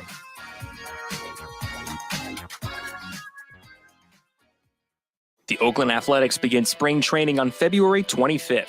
Now's the time to make plans to catch us in Mesa, Arizona, and enjoy the sunshine of your family and friends. Buy your tickets early for the best seats at the lowest prices as your green and gold take on the Giants, Dodgers, Padres, Angels, and more at Hohokam Stadium. And Tony, it's a deep drive to right in the corner. Gritchick going back. He'll turn and watch it fly. Get your tickets at athletics.com/spring. That's athletics.com/spring.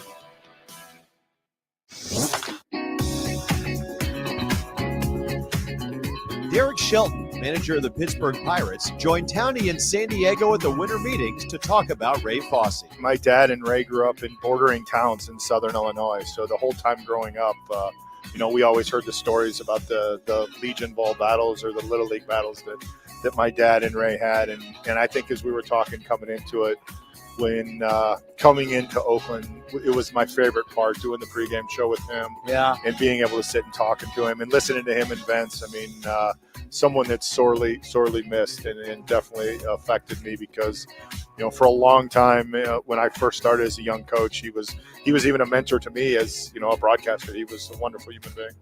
The Marion Mule, back at Yes, very, very Marion, Illinois. Very, very good call. I remember when he was so excited because we didn't realize that Illinois and St. Louis have like a joint Hall of Fame, and he was going into this Hall of Fame, and it was like a big deal. Oh yeah, and Ray, Ray is so proud of his roots, and the one thing that Ray made everybody feel special.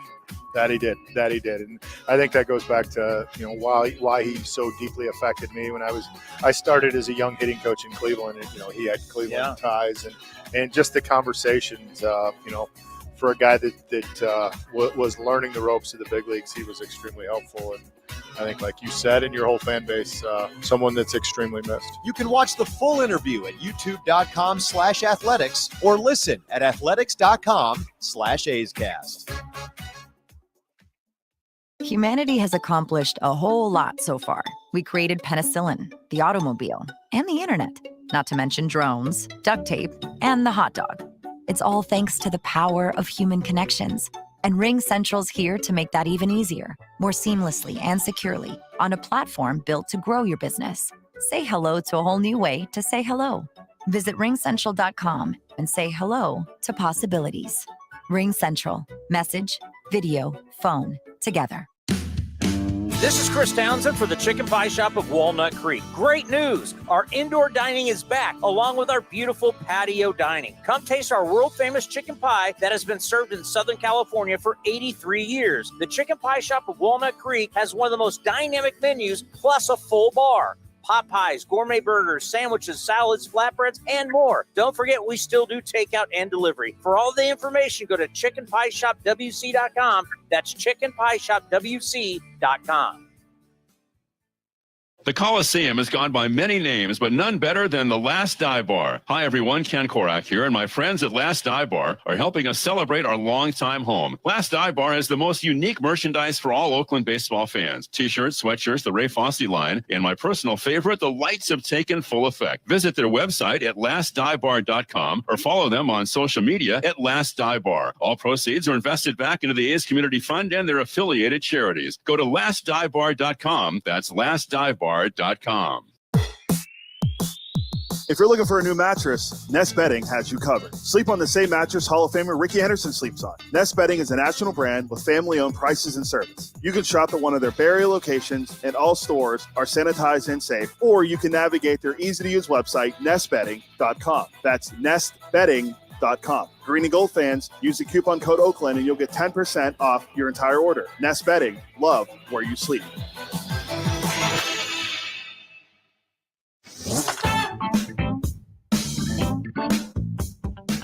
Hall of Famer, Cy Young winner, and MVP Raleigh Fingers joined A's Cast Live and discussed what it was like preparing to face Willie Mays. I grew up idolizing Willie. In fact, when I was a kid, he was my first autograph I got when I was a kid. Really? At a Dodger Stadium. And I chased him down in the parking lot at Chavez Ravine at Dodger Stadium when I was about 14, 15 years old.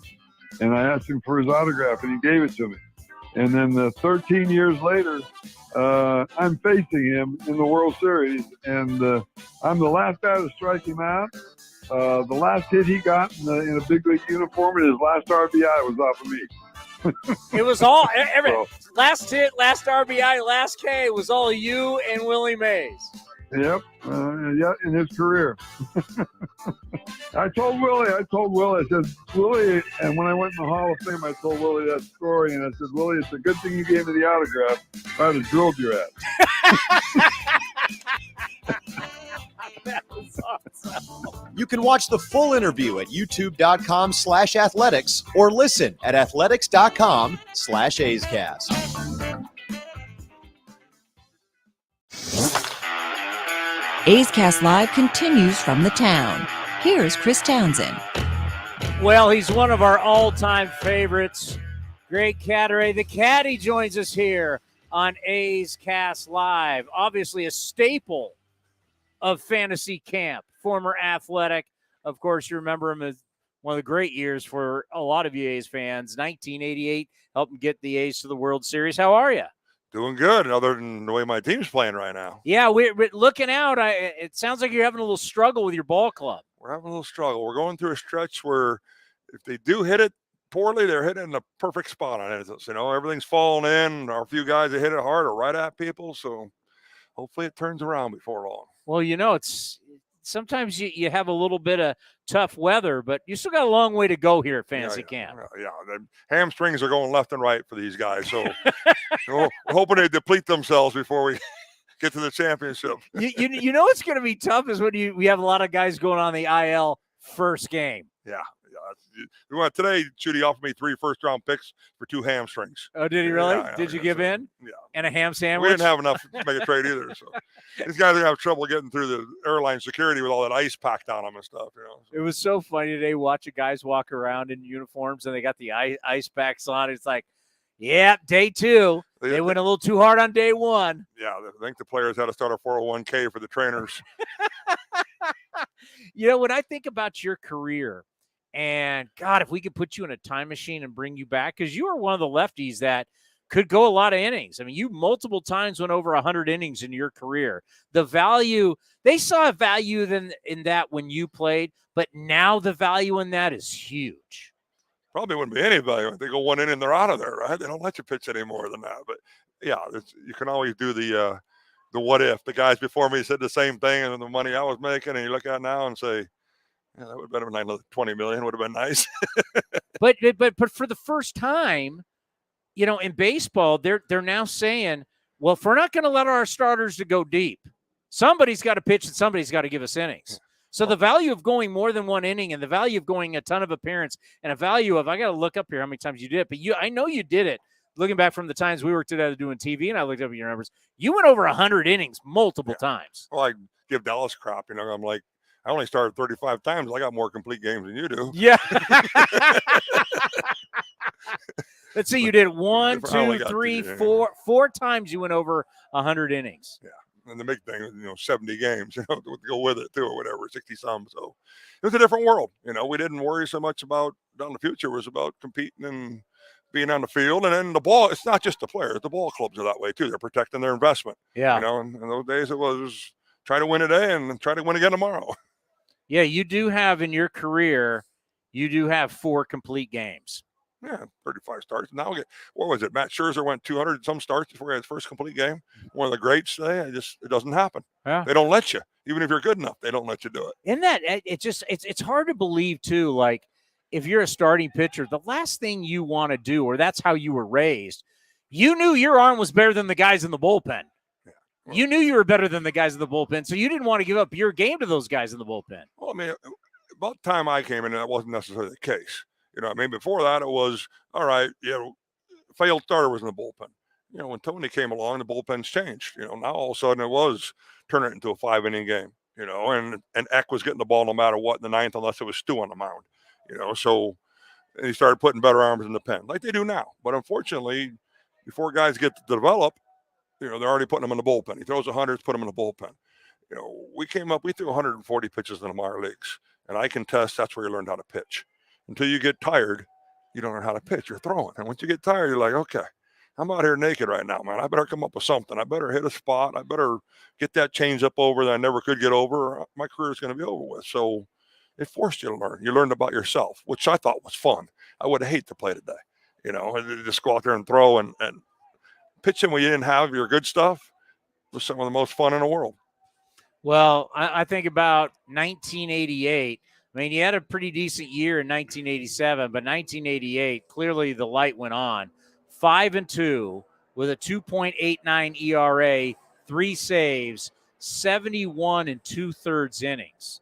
You came out 58 times. What was 98 like for you? Excuse me, 88. Well, I mean, 87 was my rookie year, so that was getting your feet wet. 88, we had a great team. And when you're on a great team, guys are picking you up behind you. If you leave runners on base, they're taking care of it, because the bullpen one bad day can totally sway your ERA one way or the other. You can have pitch great and it doesn't look like it sometimes, So that team was just fun. That was all about a team. And we had a bunch of young guys that we came through the minor leagues together, and we had a bunch of veterans that really knew how to play and knew what it took. The Don Baylors, Dave Parkers, Stu, Carney, those guys, held you to a certain standard. And then we had, Canseco, McGuire, Steinbach, Burns, Plunk, and a bunch of young guys that learned from them. In the bullpen, we had Eck and Honeycutt and Gene Nelson that they taught us, and we brought some talent along and learned from them. And you don't have more fun than that other than the World Series. Yeah, I mean, it was a magical year other than the World Series, where you thought you would have got your World Series ring. Just unfortunate. You ran into a completely hot Oral Hershiser and the Dodgers, who just had that magic something. things just fell wrong. We thought we were great because they played 7 games coming in tired. And, game 1, Gibson hit that home run. People think that was game 7 a lot of times because it was such a big thing. But that turned the whole thing around because they had Belcher on the mound. Oral couldn't start because he started, just before that against the Mets. So you're thinking, all right, we got him. Well, we lose that game. Now they come back with Oral after throwing his 60-some innings of scoreless ball. So now all of a sudden you're down 2-0. And that's a tough hole to get out of. So back to the Coliseum and 1-1. And then bats went kind of quiet and it was over before you knew it. 89, you started out really well. Mm-hmm. Then you get traded, obviously the Ricky Henderson deal. And then you spend a few years in New York. What was it like playing in the Bronx? And that was an interesting time in the Bronx. Yeah, that was not for winning. Right. And that's what people say. Oh, it's great playing for the Yankees. When you're winning in New York, you can't go any better probably. When you're losing in New York, you can't go any worse. I mean, it can be miserable. They're throwing things at your family in the stands, and at that time, we went through 4 managers and 5 general managers in the 4 years I was there. So about the time you think you get figured out, new general manager, he has his guys, and all of a sudden you were the last general manager guy. So you're getting shuffled around and, George is trying to sign free agents. And at that time, New York wasn't the number 1 choice. So your free agents were going other places. You're getting a second line guy maybe, so it was just unsettled. It was uncomfortable. And unfortunately, my job, I was flexible enough that my job was to fill all the holes.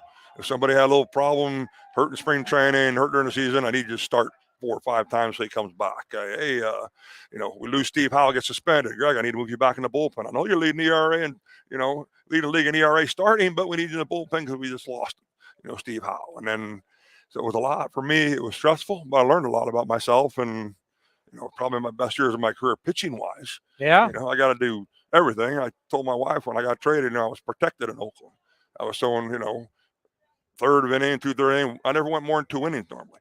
I think my first day in New York, I was in the game in the 4th inning. I got to win my first day. I went, 3 or 4 innings. I'm like, we're going to find out if I'm any good or if I was just taking care of in Oakland or whatever. And, I ended up starting the rest of that year there and took a no-hitter in the 8th inning. I'm like my 2nd or 3rd start and said, oh, I can do this. But I never, unfortunately, in some ways, I was never allowed to because I could throw too often. That was kind of the knock. Hey, I need you in the bullpen. You can throw every day. Oh, yeah, but I've been the best starter for the last month here. It'd be nice. Help a guy out. Was it odd going through that time too? And that's, we've talked so much about Don Mattingly. Should he be a Hall of Famer? What a great player he was. Yeah, I agree with that. And he was just in town with the Marlins, and it was great seeing Donnie baseball. And now he's going to work for our good friend Dave Stewart there in Nashville. Was it weird going through that time with the injury and his career and the bad back? Because we knew how great he was and what a great guy he is. Yeah, he's a great guy, great teammate. We rode to the ballpark together a lot. He's a Hall of Famer. I'm sorry. And people don't take into account defense in the Hall of Fame, because it's not quantifiable to a lot of people. A lot of their metrics don't quantify that amount of balls he picked in the dirt. He was phenomenal. He's the best first baseman I've ever seen. He was a great team leader too. All that crap that went on in New York with George. George was suspended 2 of the years I was there for the whole Howie Spira gambling thing.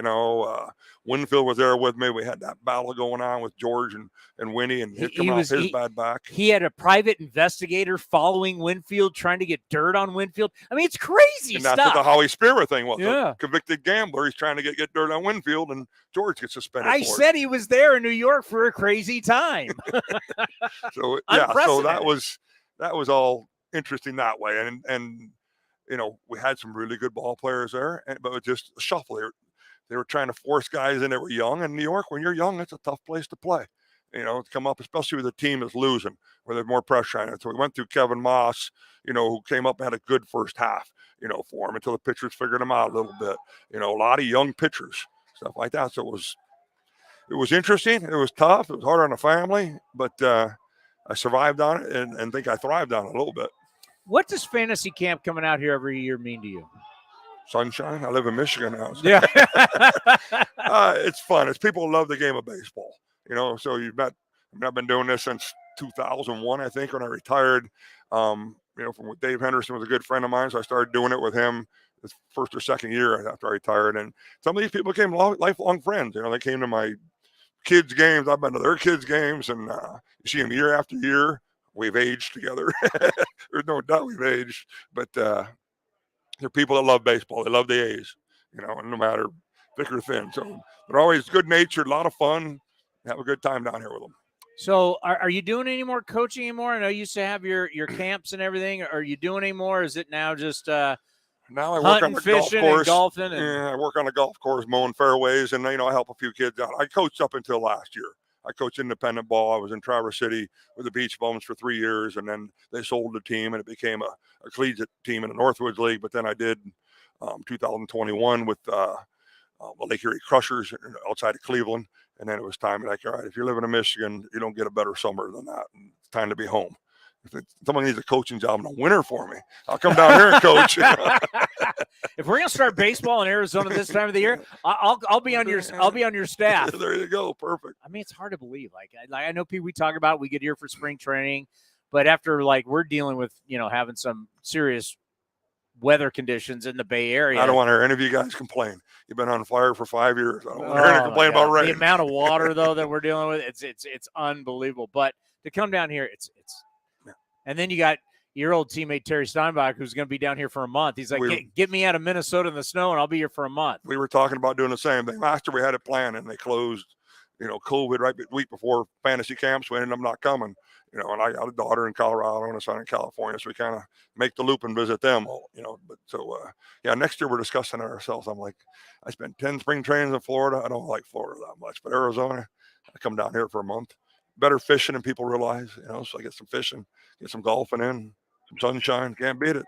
Well, thank you for coming up. We appreciate it, and better health to your ball club. Better runs support for your ball club. It's kind of everybody slows down, so they all get to about the same speed by the end of the week. The guys that could run early, both hamstrings are hurt, and then they're getting slower every minute. So if this is the early part of a golf round, where are we? Early part of the golf round. So this is the front nine. We're in the front nine. We've hit 2 balls out of bounds, We're chili dipped a couple of chip shots, but we're thinking we're finally starting to find our swing and get it back in the fairway. Have a couple beers. You're going to get to the turn. Well, we went to a shot. We went past the beers early. We're drinking Fireball now. Is that where we're at? Tequila. All right, we're gonna hit the turn. Once you hit the turn, now you got a back nine. You still got a shot on the back nine. Hey, it's how you finish, right? Not how you start. Hey, it's great to have you on. I can't wait to have you on during the season. Be well and enjoy the rest of the camp. Thanks, guys. It's been a pleasure. Thanks for coming out here. We got more coming up next right here on A's Cast Live. Oakland Athletics spring training is right around the corner, and you can be part of the excitement. Get your tickets now and plan ahead for a fun-filled trip to Mesa, Arizona this spring. Pack the sunscreen, bring your friends, pick up some ballpark classics, and watch your green and gold get ready for the regular season. Get your tickets today to see the Athletics take on the Giants, Padres, Cubs, Dodgers, and more. Tickets are on sale now at athletics.com/spring. That's athletics.com/spring. Humanity has accomplished a whole lot so far. We created penicillin, the automobile, and the internet, not to mention drones, duct tape, and the hot dog. It's all thanks to the power of human connections. And RingCentral's here to make that even easier, more seamlessly and securely, on a platform built to grow your business. Say hello to a whole new way to say hello. Visit ringcentral.com and say hello to possibilities. RingCentral. Message, video, phone, together. The Coliseum has gone by many names, but none better than the Last Dive Bar. Hi, everyone. Ken Korak here, and my friends at Last Dive Bar are helping us celebrate our longtime home. Last Dive Bar has the most unique merchandise for all Oakland baseball fans. T-shirts, sweatshirts, the Ray Fosse line, and my personal favorite, the lights have taken full effect. Visit their website at lastdivebar.com or follow them on social media at Last Dive Bar. All proceeds are invested back into the A's Community Fund and their affiliated charities. Go to lastdivebar.com. That's lastdivebar.com.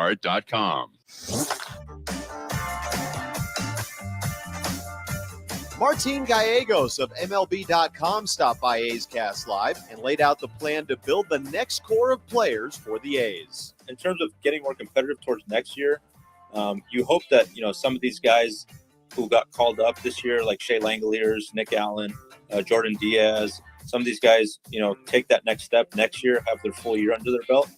and along with, other guys like Tyler Soderstrom and Zach Geloff finished the year at AAA, you hope that those guys can come up at some point, whether it's, the second half, and kind of start, building something here, a core group of guys like we saw, a few years back with Chapman, Olsen, Pinder, all these guys that came up. See these guys, who have won together in the minors kind of start to mesh at the big league level. And if you can kind of develop that core next year, I think that's what it's all about for next year. Taking a step forward, being more competitive, winning more games than this year. But more importantly, I think finding that core group of players, core group of young guys, out of those prospects that you have down there, and hope that some of them evolve into, players who you can count on for the next few years to lead that next, playoff group here in Oakland. To listen to the full interview and much more, go to athletics.com/A'sCast.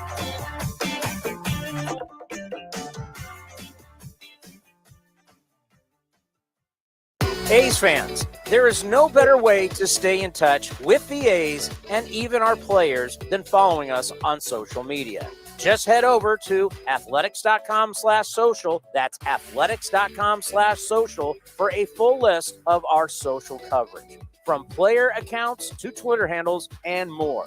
Now is the time to stay in touch. Head over to athletics.com/social. That's athletics.com/social today. The Oakland Athletics begin spring training on February 25th. Now's the time to make plans to catch us in Mesa, Arizona, and enjoy the sunshine of your family and friends. Buy your tickets early for the best seats at the lowest prices as your green and gold take on the Giants, Dodgers, Padres, Angels, and more at Hohokam Stadium. And Tony, it's a deep drive to right in the corner. Gritchick going back. He'll turn and watch it fly. Get your tickets at athletics.com/spring. That's athletics.com/spring.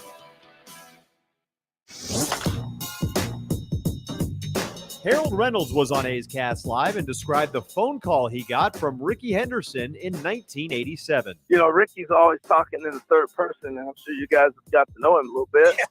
And he may be playing cards and they go, Ricky got a sweet hand. Ricky getting really sweaty right now. Everything's third person with him. And so that year, 1987, is the only time in the 80s that Ricky did not win a stolen base title. And he's stealing at that time like 100 bases a year. So I ended up winning that year with 60. I think Ricky got hurt in May or something like that, and he already had 30 in May. So I win on the last day. Willie Wilson had 59. I had 59. I steal a bag. Willie Wilson doesn't. I'm the greatest of all time. I win the title, right? So I get home the next day, season's over, and my phone rings. No caller ID in those days. Hello, Henderson here. Rick, what's going on? I'm thinking he's calling to congratulate me. He goes, 60 stolen bases? You ought to be ashamed. Ricky has 60 at the All-Star break. Click, and hung up the phone. Oh, God, that is so good. That is so good. Man. So years later, he goes into a Hall of Fame in Cooperstown, and, Ricky and I are tight. He signs a picture for me, and it has, stolen base champ, Ricky Henderson. I love it. It's on my wall at work. To listen to the full interview and much more, go to athletics.com/A'sCast.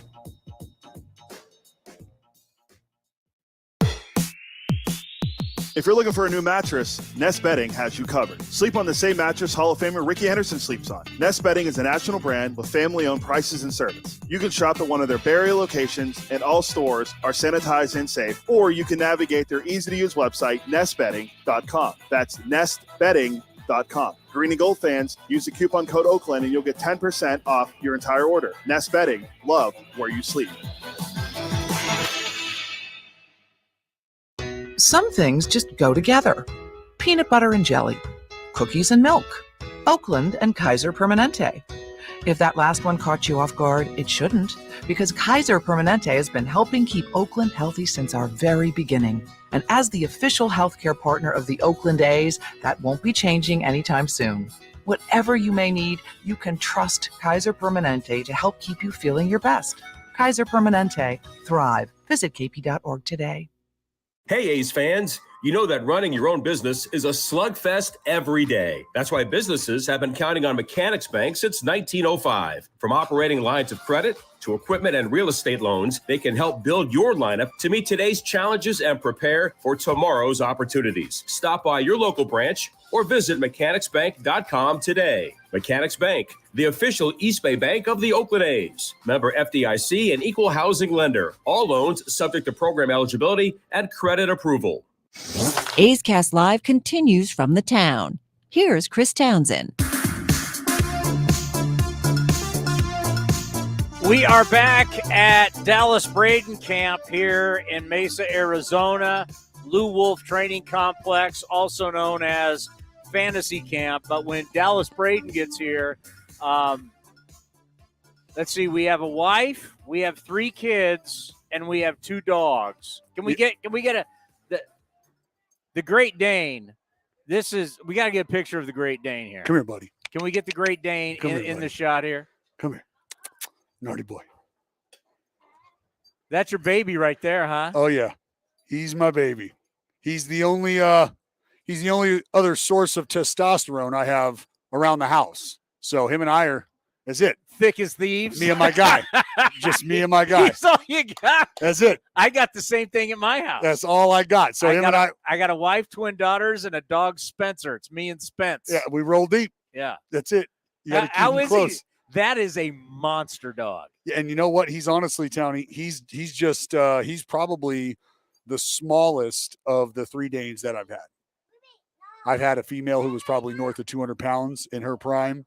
Another male who was probably about 170-ish, 180. Yeah. And he only goes about 140, 150 or so. Where does he sleep? At the foot of our bed on a giant orthopedic mattress. Yeah, I bet. A bed that you and I would be more than happy to sleep on. Yes. Good for him. Yeah. Uh-huh. He's getting now food-wise, what's he down in? Oh, man. I mean, multiple pounds. He gets 2 meals a day. In the morning, in the afternoon. Hey, and he's breakfast. Yeah. Dinner. Absolutely. So God bless him. Got to keep him rolling. But they're great dogs. Obviously, you can see how good they are with our kids. How about the other dog? Oh, yeah, she's beautiful. Ruby, we rescued her about, I'd say 9 years ago or so.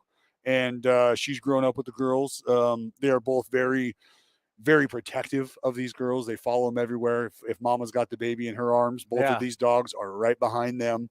So your wife, Trooper, I could see her walking up today. Yeah. Baby, and back in my day, they were called Baby Bjorn. Is that still a Baby Bjorn?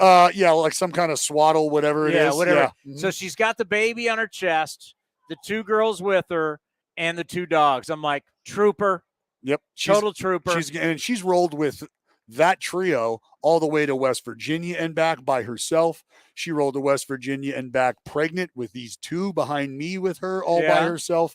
So, yeah, she is the tip of the spear in every sense. So what do you got? You got like a family vacation going on along with Fantasy Camp? Well, that's essentially what Fantasy Camp has turned into for me, is just a family vacation where I then get to come and hang out with other friends that we've made at Fantasy Camp. And baseball is just kind of an extension of what we get to do out here. So it's super fun. And as you can see, I've got my girls with me. So we all come out. My grandma's out here, the whole squad. That's right. I saw your grandma yesterday. Yeah, she's here today too. How is she doing? She's great, man. Yeah. She's great. Yeah, and look, you're talking about a lady who, when we were at home and COVID had hit and it was just starting to crank again and high school sports were starting to go again, my grandmother and I were finding high school baseball games that we could just go and watch. So if you tell her baseball is being played somewhere, she's in the stands or on the way somehow, some way to watch. So how long are you guys staying down here?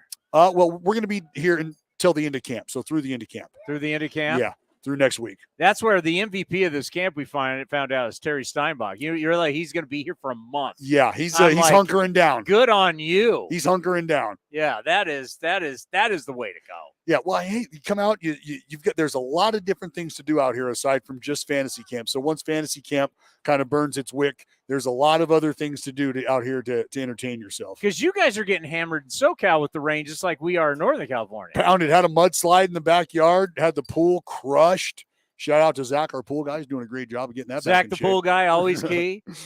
Yeah, but I bet we're at it. My kids, they're thinking Carmel. They have it Saturday. got canceled. I guess Oh. that'd be tomorrow. Mhm. Like everything's canceled. Like Toasted. we have another storm coming to the Bay Area. We're leaving here 75 degrees to go to a storm tonight. Not ideal. Can't wait. Not ideal. Can't wait. You guys are going to be down here playing baseball, and I'm going to be dealing with flooding in my backyard. Staying dry. This has become a staple for you. I think about, Shooty Babbitt, who was up here yesterday. We love Mac Babbitt. He's been holding it down, but I know this means a lot to you now. This means, Townie, I honestly, I can't express how much this means to me to be down here, to be able to have my family here. When we started doing this, it was just my wife and I, pregnant with our first child. And now we have 3 children. We have a family, and this is absolutely a family affair, a family event. And as I said, I meet people, and I've met people. I've got friends from Australia that we keep in contact with, that we talk to.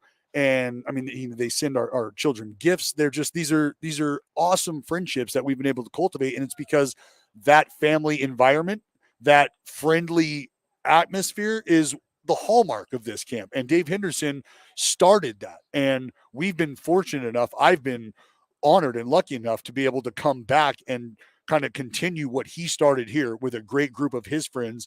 And I've been able to kind of be brought into that circle. And that's, I mean, it's an honor when I get to sit in a room and I'm walking in and it's Terry Steinbach crushing Dave Stewart for the first 15 minutes of our coaches meeting, watching Shooty and Campy, and the love that Shooty has for Campy all over the years, just watching Shooty, believe it or not, be brought speechless, be left without a word to say because he's just watching in awe of his childhood hero. Like that's the kind of stuff that happens here. And then you get to share that with other people who might not have the friendship that we're fortunate enough to have with some of these stars that we're talking about, but they get to have that connection for a week here. And it's been happening for some of these folks 15 years, Tony. It's incredible. Well, I think for all of us, when we were growing up, it was that late 80s team, right? Oh, and yeah. so when you get to sit here and see Dave Stewart and Carney Lansford and Terry Steinbach, and I know for a lot of the guys out here who are playing are like my age. So we were all like in high school when that was going on. So when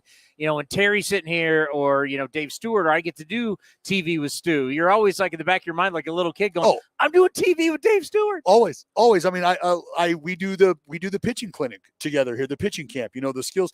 And I just laugh at the idea that I'm in a bullpen with Dave Stewart, and I'm gonna talk about like you got Dave Stewart here, right? And like that's who I get to sit next to, and that's who, like you said, we get to talk to. So it's just a real pinch me moment for me all week long.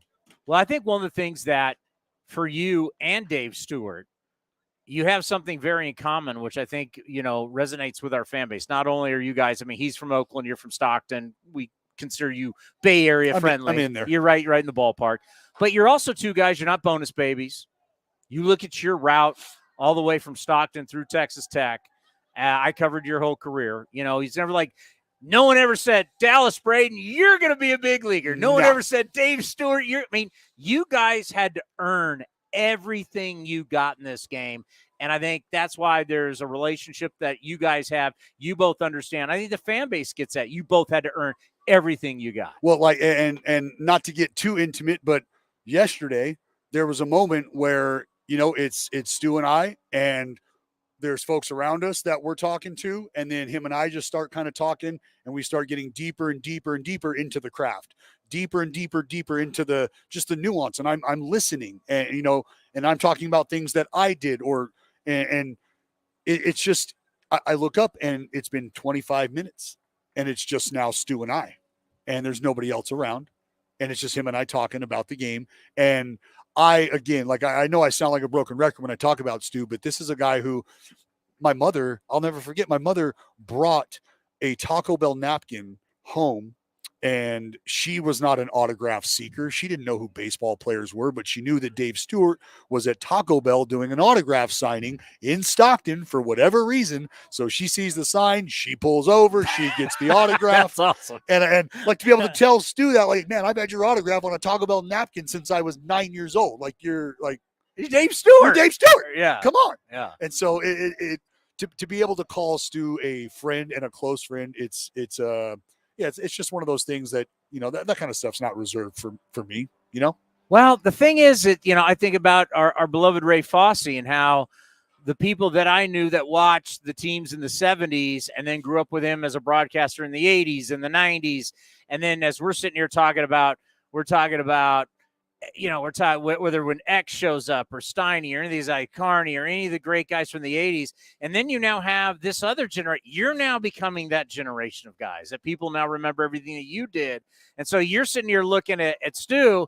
Is it weird that you now have that generation? I mean, we don't want to feel older, but now we have that. I have kids who come up and say, I've been watching. They're like in college now. I've been listening to you since I was. And I was like, what? Really? I mean, we're now becoming that group. Yes. And that is, it's weird. It's very humbling because, and honestly, Tony, think about this, man. That's a tip of the cap to you. That's credit to you. You talk about staying power, and it's not an easy business to continue to stay relevant in, if you will, or to maintain a certain level of integrity and professionalism.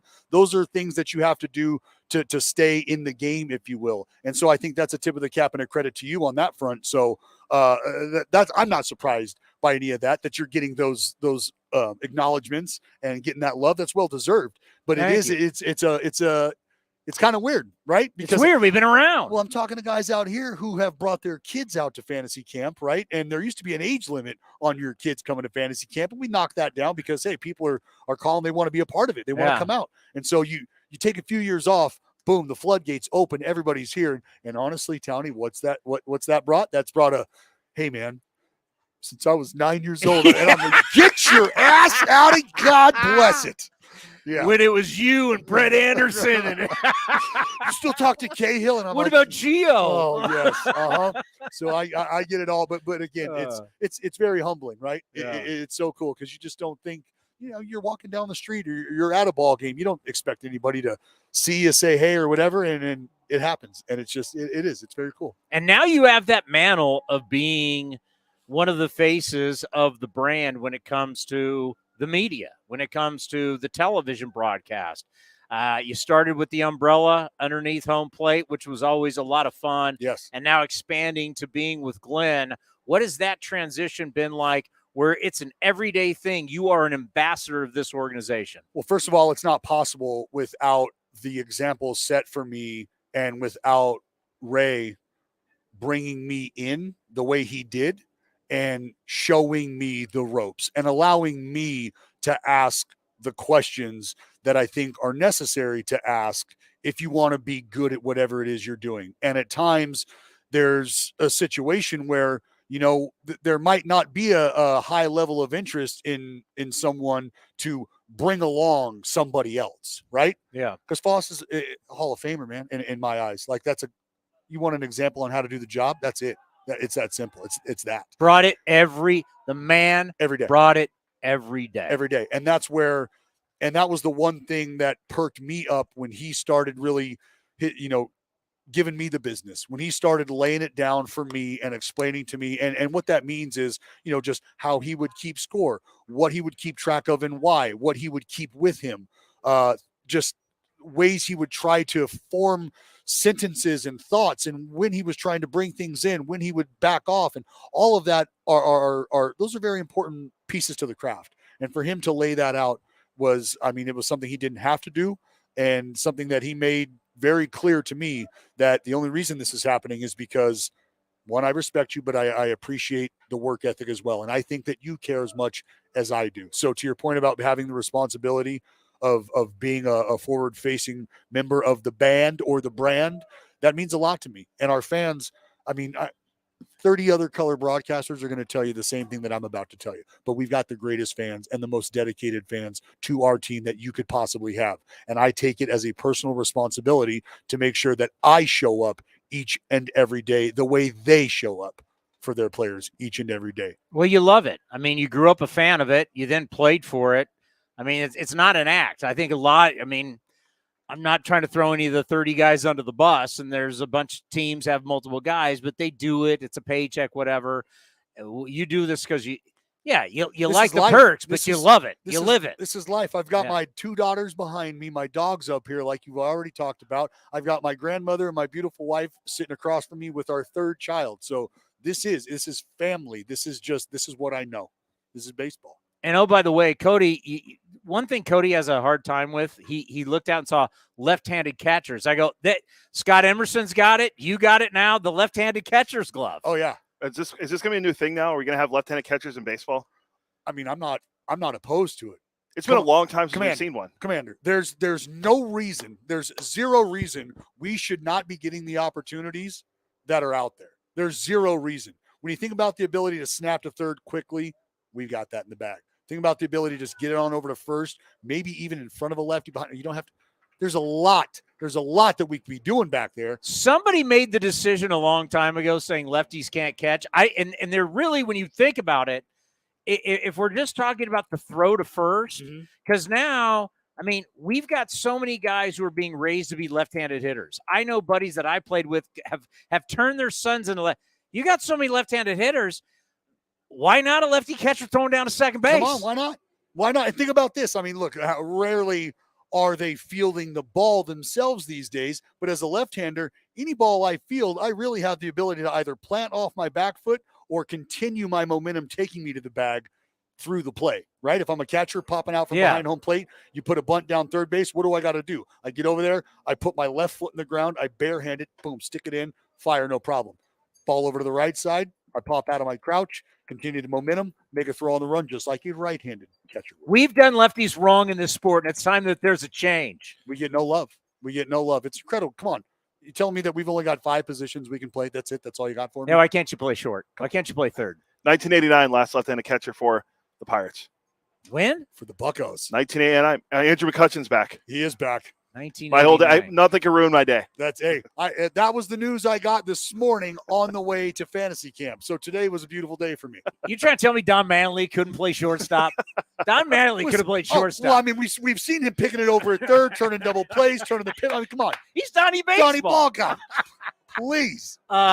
Thank you for stopping by. Always. Fans love you. Hey. Fantasy campers love you. Great to see we you love guys. you. Great to see you guys out here. I appreciate you guys coming out here. On the way out, the starter jacket, I got to have one. Yeah. This one, I love it. It's too big. Super clean though, right? Can I get a large? Super clean. They still make these? I'll say this. If you know a guy, you got a guy, or if your guy's got a guy. Well, you always got a guy. They can make magic happen. I mean, I need this. Ace Cat, can you imagine me on the field wearing this before the game? I mean, this thing is as popping gets, though. It really is. It is. Can I get one? Yeah, I think we can work I that don't out, care John. what the price is, I'll pay. I think we can work that out. It could be like the Blue Jays home run jacket for us. It is a thing of beauty, isn't it? You don't think? I mean, me doing this on the field before the game, A's Cast Live, and you know what? You know what? We might have to get 2 of them. We might have to get matching jackets for you and the commander, and underneath the collar, which shall be popped at some point in time, we just get a townie and a commander on the collar. I'm buying. I'll pay. We'll see what we can do. I'll about get you that. one. You want one? I mean, I've got a few. We'll All see what we right. can do about that. Thank you for stopping by. Absolutely. Everything you do for us during the year means a lot. Hey, it means a lot to us that you guys are a part of this family, and you guys do what you do for us, for the Oakland A's brand, and for the fans. Constant content, constant love for the green and gold, pumped out of a genuine place. You know how much that means to me, big dog. This is what you get when you come to fantasy camp. It does get any better. You're listening to A's Cast Live. The 2022 MLB winter meetings from San Diego are now in the past, and A's Cast Live was all over it. Well, once again, here from the winter meetings in San Diego. From the signing of Aaron Judge. Aaron Judge is going back to the Bronx. He's agreed to a 9-year deal worth $360 million. And Trey Turner. Trey Turner gets 11 years, $300 million. 11 years. To the biggest names in the sport. Chris Russo, the Mad Dog, the great Bob Melvin. Great Samfold right here on A's Cast Live. Torey Lovell, the manager of the Arizona Diamondbacks, former Oakland Athletic, former A's bench coach. Terry Francona is with us here on A's Cast Live. Billy Owens, assistant general manager for the Oakland Athletics. The great Sarah Langs is with us. David Forrest, the general manager of your Oakland Athletics. A's Cast Live had you covered at the winter meetings. That's going to do it live from the winter meetings. I hope everybody enjoyed the coverage. We had a great time. Hopefully you had a great time watching. If you missed any of the interviews from the 3 days, go to athletics.com/A'sCast to listen or youtube.com/athletics to watch today.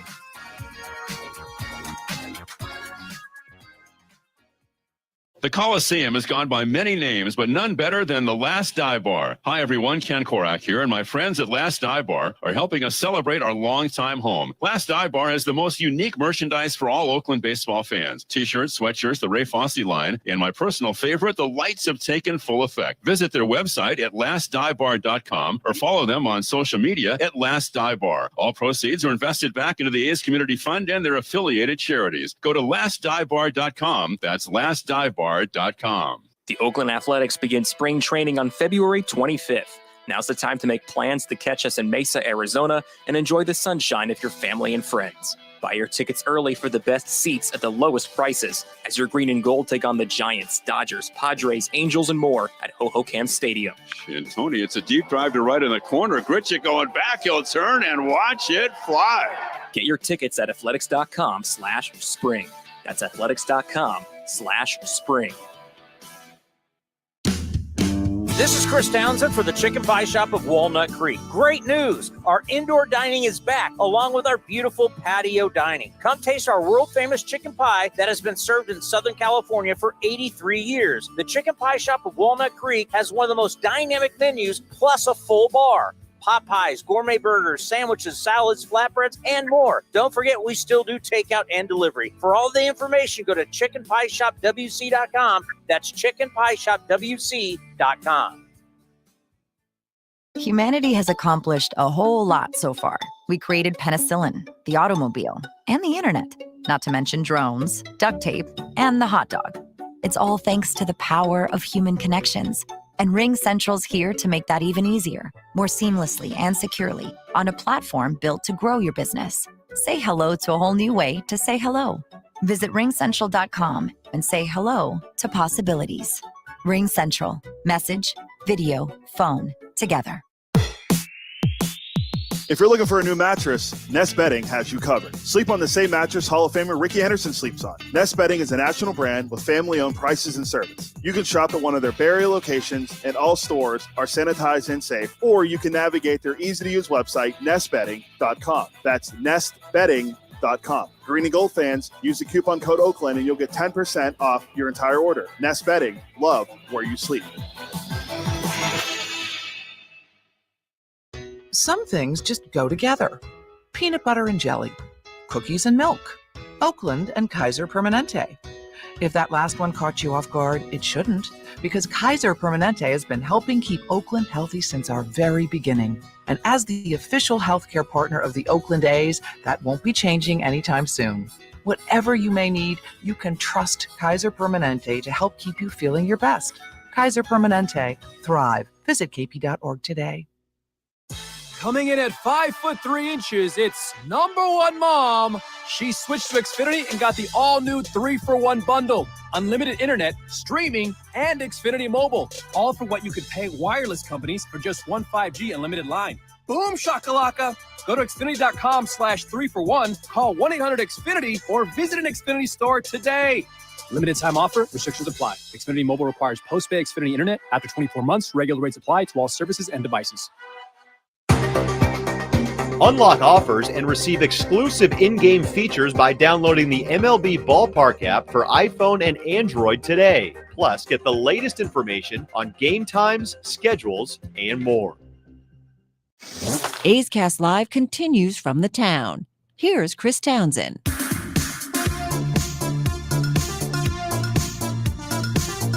Welcome back to Fantasy Camp here in Mesa, Arizona. Great to have Dallas Braden on. It's not easy to follow a legend. And Ray Fosse was an A's legend, a baseball legend. If you knew anything about Ray around the league, he was so respected amongst everybody in the league. And I think we all know how much we all cared and loved for Ray Fosse, and so did Dallas. And to really have to just replace Ray was not easy. And everybody knows that, and everybody misses Ray on a daily basis. But what a job Dallas Braden has done. And a key thing about Dallas is that we all know, as fans, as A's fans, because that's what we are, we all know that what we get from Dallas Braden, as the kids say, 100. It's 100. 100. It's 100%. how much he cares about this brand, this team, these players. Face it, a lot of the people in this organization are guys that Dallas either played with, coached him. I mean, Scott Emerson, our pitching coach, was his coach, his pitching coach. And did Emo manage him? Probably.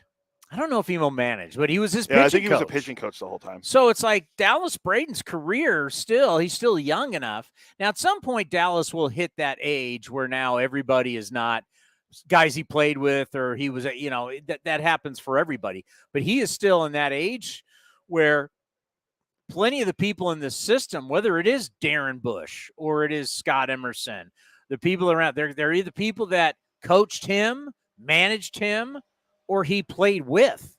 So his love for this organization is second to none. And just want to throw it out there. What a job he has done having to replace a legend like Ray Fosse, because that is not easy. We didn't get a chance to talk about what Greg Caderet had to say. Caddy, who's one of the great personalities. And once again, if he would have played in today's baseball, the value of a guy that can take the ball every day, and literally we'd say that almost like a cliche far too often. He really was that guy. And as a reliever, giving you well over 100 innings. Acevedo threw 70, what'd you say, 72 times? 70 times? 71, something like that. How many innings did he give you? Well, let's look. 70 times he took the ball. He give you a hundo? Let's see. Acevedo, 70 games, 67 and 2/3. He didn't even give you the amount of innings he gave you in appearances. Greg Caderet 4 times went well over 100 innings. I mean, think about that. And his stories about being in the Bronx in the late 80s and early 90s, that's what's so funny is when you're in our age group and you went through, when you're a real little kid and the Yankees were good and there was battles with the Dodgers and there were battles with the Royals. But then you start heading into the mid-'80s, and then when I'm in high school, the Yankees stunk. They were so dysfunctional. They were a train wreck. You had the battle with Winfield. You had Steinbrenner getting suspended because of it. It was Don Mattingly in his back, and it was a train wreck. Mel Hall at one point, if I remember correctly, was walking down the street with 2 cougars. I mean, they were Kevin Moss. Everybody thought he was the next Don Mattingly for 3 months, and that turned out to not work. I mean, the Yankee, these kids now grow up, and the Yankees are in the playoffs every single year. Well, when I was growing up, that wasn't the case. But some people are so young in our business. They're young superstars. They don't remember any of that. They believe baseball is Derek Jeter and the New York Yankees. And when you rise to the greatness that Mike Farron has because of being such a young talent here in the Valley of the Sun, how are you? So I spent the better part of 3 months hearing from you. Oh, we're going to be in San Diego. We're going to see you at the winter meetings. We'll get beers. Oh, I'm going to be at fantasy camp. We'll get beers. You come by. I'm still waiting for you to dig into your pockets to provide anything for me because you are 0 for 2 this winter, big boy. I also can't hear you. You can't hear me? There we go. Now I can. You are correct. I own that. It was at the winter meetings, though. You were going on this big powwow with all the muckety mucks. We were just the A's Cash schmucks that we got introduced. You were going to some big dinner that, my money didn't matter at that point. I mean, there is time after dinner before people go to bed, right? Especially at the winter meetings. The entire event happens in a bar, for crying out loud. Well, I said this. This was a tough one. We didn't realize coming down here that we were we were at Top Golf. If you wanted to hang out at Top Golf, I would have come over to see you with a little bit of heads up, but all of a sudden I look on the internet yesterday and you're here, and I'm left out in the cold again. Thanks a lot, Townie. We flew in, and next thing you know, we were told we were going to Top Golf. Like, oh, okay. Can't wait. Chicken fingers. Yeah, this could be great. Are you playing at fantasy camp? No. Put it this way, do you know Brody Brazil? Yeah, I know who he is. I don't know him, but yeah. Okay, Brody Brazil so Brody Brazil played high school baseball, actually for my old college teammate San Jose State, the great John Levine. Brody played for my buddy. So Brody hasn't played since high school. In his very first at bat, he blew out his hamstring. Yeah, that happens a lot at fantasy camps. Yeah. So up here in the Crow's Nest here at the Lou Wolf Complex, I feel safe. Maybe next year. You've got a whole year to get into shape to participate in fantasy camp next year. I'd realize I'd want to come out and mow these. I want to go out and pitch. I want to come out and mow these guys. So maybe next, only if you will come out. If you come out, I will get on the mound. So we've got a year to train for A's fantasy camp. We got a year to get my arm back in shape, long toss, legs, and I'm gonna come out like I'm Tom Seaver out here. Because you know my history of baseball, right? When I was in T-ball, that my coach told me to go play first base because that's where slow outfielders go to die. He gave you a microphone in Little League. Basically. I mean, I played growing up. It's not like I didn't play. I know how to throw a baseball. Yeah. I am a terrible hitter. I was actually a decent defensive first baseman.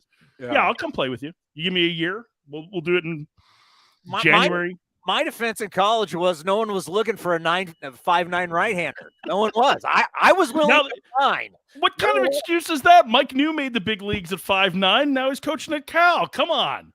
Yeah, well, no one. I was willing to sign. No one was there to sign me. That was the problem. So here we are. You know, it's funny. I've never been here. I mean, right now this is beautiful. I can see why I live down here. It's now I am now ready for spring training. I am ready for baseball. I feel like it's got that spring training feel for me. Are you? I've been listening to you. You fired up? You ready to start getting this thing going? Dude, I'm so ready. You know, like my season gets started earlier than yours does because I'm a college baseball guy. And so I'm like 5 weeks from today is opening weekend. And it opens in the Valley with the big Desert Invitational and the Sanderson Ford Classic. And so like Tennessee is going to be here. There's a big game, the second day of the season with TCU or Grand Canyon and Tennessee, which is going to have, 2 or 3 first-round draft picks in it. So I'm fired up. I'm ready to go. I'm ready for college baseball to start. I'm ready for the World Baseball Classic, and I'm ready for spring training. Let's get it all going. The next this month is like the anticipation of like waiting for Christmas. Yeah, I did I emceed the big Santa Clara County baseball banquet 2 nights ago, and David Esker, the head coach of Stanford, Brad Sanfilippo was there from San Jose State. Rusty Filter. Not Rusty. That's a saloon. That was the saloon last night. You texted me his name. Now I forget. It's Rusty something. Rusty something. The head coach of Santa Clara, Rusty something, was also there. What is the Rusty Filter? Rusty Filter. But what was it there? Rusty Saloon last night? Downtown. Oh, no, you went to the Rusty Saloon? We walked by. Yeah, we walked by. They didn't walk a horse into it, did it? We did. Hey, this is a business trip. This has been all about business, my friend. Yeah. Yeah. Have you, Cody? How truthful is Townie being with how much business there's been? It's been business. Yeah, we haven't really done a lot. I can tell you, I know the Delta Marriott real well. Yeah, we know that hotel in and out. Delta Marriott in Mesa, Arizona, my friend. We know it very well.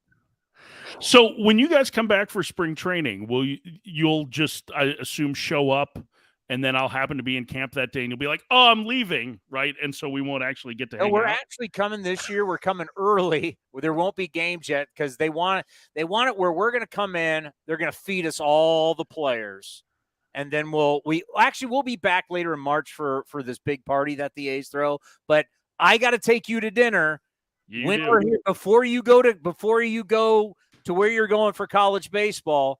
You pick the spot. I'm taking you to dinner. It's the 21st. February 21st. I'm marking it down. Make the reservation. It's on my calendar. I will find a good place for you. Do you think in your lifetime you'll ever see a player agree to terms with 10% of the teams in 29 days for $860 million all in one offseason? Do you ever think you'll see that again?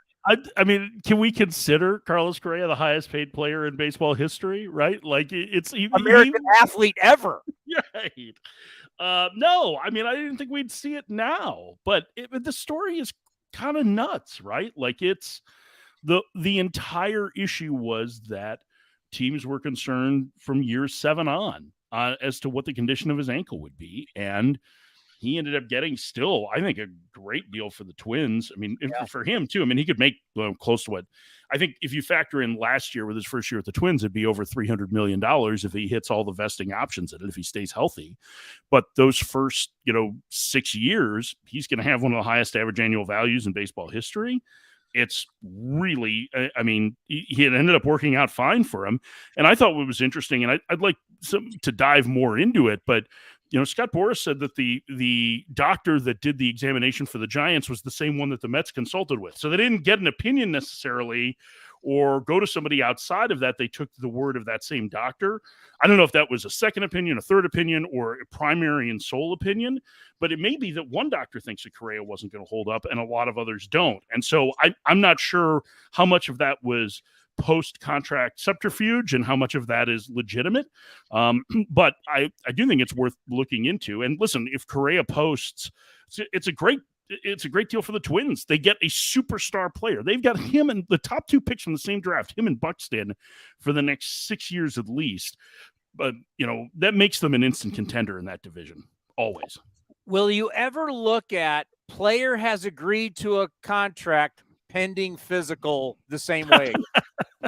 I mean, I think my guess is that we can say now, well, it's pending a physical and we should be more cautious, and we won't, because it's not the first time we've seen a deal blown up because of a physical, right? So, and we still do the same thing over and over again. So I think it's a good reminder that the physical is not a formality in some cases, and that's certainly been the case here.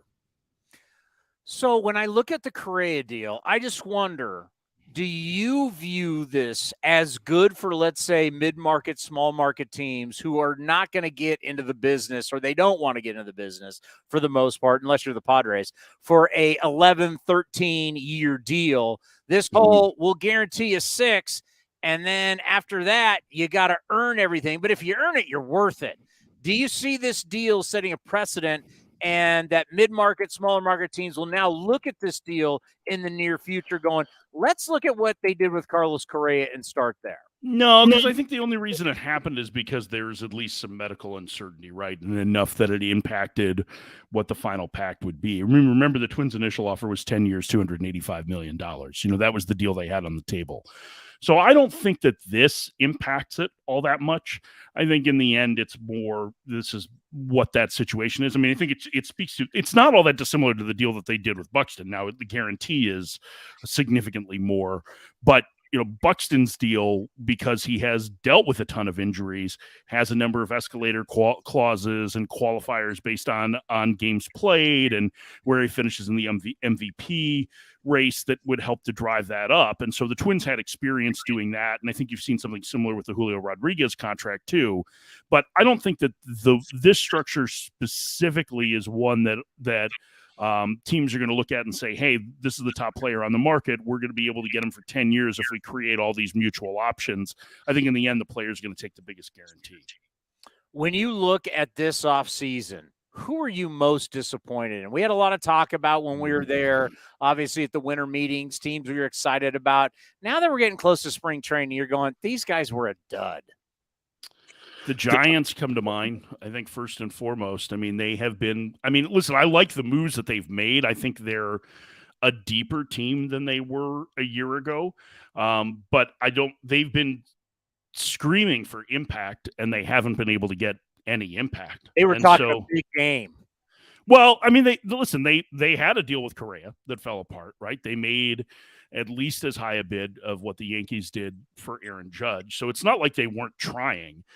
They just didn't, if the litmus test is don't tell me how rocky the water is, just dock the boat didn't dock, right? So listen, they've tried to do it. They just haven't succeeded. I think Boston's is the other one that is just, they were so far off on Bogarts. I don't know how you misread the market that poorly on it.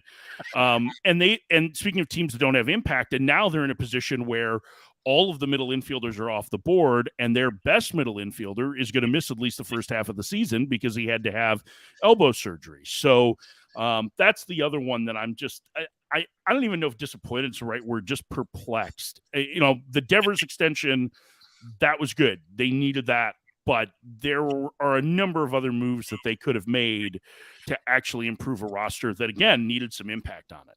especially after losing Bogarts.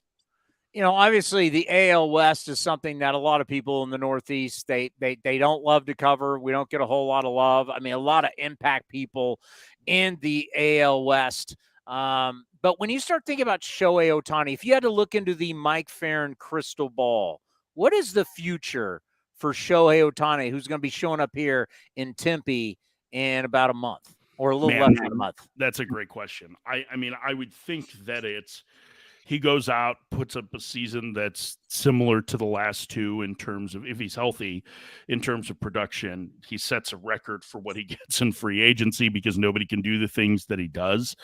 And that he's going to have all of the highest powered suitors in play for him, including the Angels. I mean, don't discount the Angels in this in the long run. They are going to have new ownership. They are going to be playing still in the second largest market. And even though they have Mike Trout under contract and an Anthony Rendon under contract, I mean, all you have to do is drive down the coast to San Diego and see that a market that's significantly smaller, can continue to have multiple players on contracts like that. So I think that's the biggest thing is, like, if the Angels show a commitment to winning and the new owner comes in and says, listen, we're going to pay you what we're not looking for a hometown discount. We're going to pay you at the top of the market. Then I think there's a good chance that Ohtani stays. But outside of that, all the usual suspects are going to be involved. The Dodgers, the Mets, the Yankees. I would think that the Padres probably would be involved. I mean, they do have Machado opting out and Darvish is a free agent after this year. I would think the Giants are going to be involved. I would think the Cubs, like any team that you can think of that's willing to spend money in free agency, will be involved in Shohei Ohtani. And that's going to be one of the more fascinating shows next winter, is to see exactly where he ends up and how much he ends up getting, because it's going to set a record, I would think. Yeah, I saw this article where people are talking about how Uncle Steve coming in with the Mets has changed everything, showing everybody in baseball there's money and there's money to be spent. And I go, yeah, I get that. But to me, it's the Padres. Yeah, 100%. My God. I grew up in San Diego. My father always said, Mexico to the south, the Pacific Ocean to the west, the desert to the east, and the Dodgers to the north. It's not a big market. It's a big city with a lot of people, but it's not a big market. And then you see Juan Soto. Now it's $23 million for him this year. I mean, the money in San Diego is being spent. It's crazy. Yeah, and you have an owner there who continually says, "I like spending money." Right? Like what was it? And I'm going to paraphrase a little bit about what he said, but we're the fifth largest city in the U.S. There's nothing we can't do, is what he said. And from population, that's what I mean. In terms of total service area, if you're looking at medium market, San Diego is significantly smaller than that. But I think his point was like, listen, like, we can spend at this level and we don't have to really worry about it. And teams have a lot of money that's coming in through national and local television contracts. And I realize the local TV in a lot of respects is up in the air, especially with the Bally's affiliates, because the Diamond Sports, which oversees them, could be headed towards bankruptcy. But there's still, I mean, the only thing people are watching live on TV anymore is sports or disaster coverage, and we can't schedule a disaster coverage. So, it's going to continue, right? Sports teams' rights are going to continue to be highly sought after. And so, yeah, maybe I think it puts more pressure on those mid to small market owners that haven't spent, right? Like that's where it is if you're the Pittsburghs of the world, hey, great story today. They bring back Andrew McCutchen, but also you've never had a payroll that's been $100 million. And like $100 million now is like 15 years ago, $100 million was a high payroll. Now it's like $100 million is like 27th, right? Like the median is more like 140. So yeah, it's like your bar tab. $100 million. Well, how would you know? All right, I'm going to get you. On your way out here, no one sells Sirius XM like I do. Nobody does.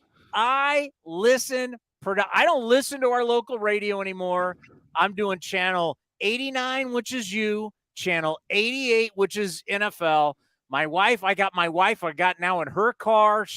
There's all the different country stations. There's the old country, new country, outlaw country, all the different damn stations they got there. I even got Cody now doing Sirius. Oh, well, you guys are running a great deal. I only have to pay $1 for like a couple months. It's like next year. So I'm trying to tell A's fans, and let me tell you something. There's important people listening right now, including our boss, DA. I'm giving you the opportunity to tell A's fans here, my friend, how much you do like our franchise. You care a lot about our franchise. You care about the people that work inside our franchise. Yeah. And that's one of the reasons why A's fans should, if they're not listening to A's Cast, should tune in to Sirius XM Channel 89 for the Power Hour. Billy Owens is going to join us on Monday. In fact, I'm going to see Billy tomorrow at the Dream Series event, I think, here in Tempe. So I got invited out to that, but not to A's Fantasy Camp. No, I mean, I have a lot of respect for what the A's organization has done, right? Like in the fact that they have, with the exception of last year, which, it's the first time in 40 some odd years they've lost 100 games, that they have they've been competitive. I mean, they've been in the playoffs. They were in the playoffs for almost half the seasons that Billy Beane was in charge.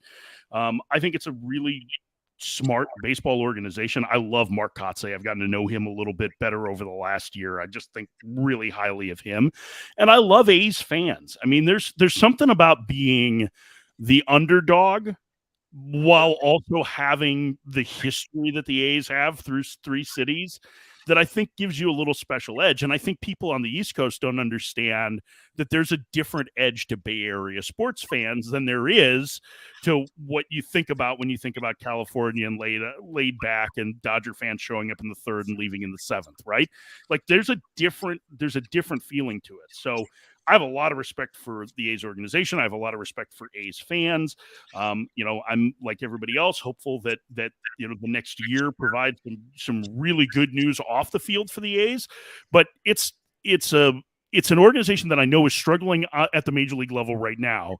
But I think the right people are in charge to get them back to contention and do it soon, because we've seen that happen many, many times. There's no doubt. There's no doubt. We will be back. There's always like a 2-3 year period, but that's just how it works. And we will be back battling for the postseason. I want people to know, yes, Sirius XM's great, but the baseball channel's great, Channel 89.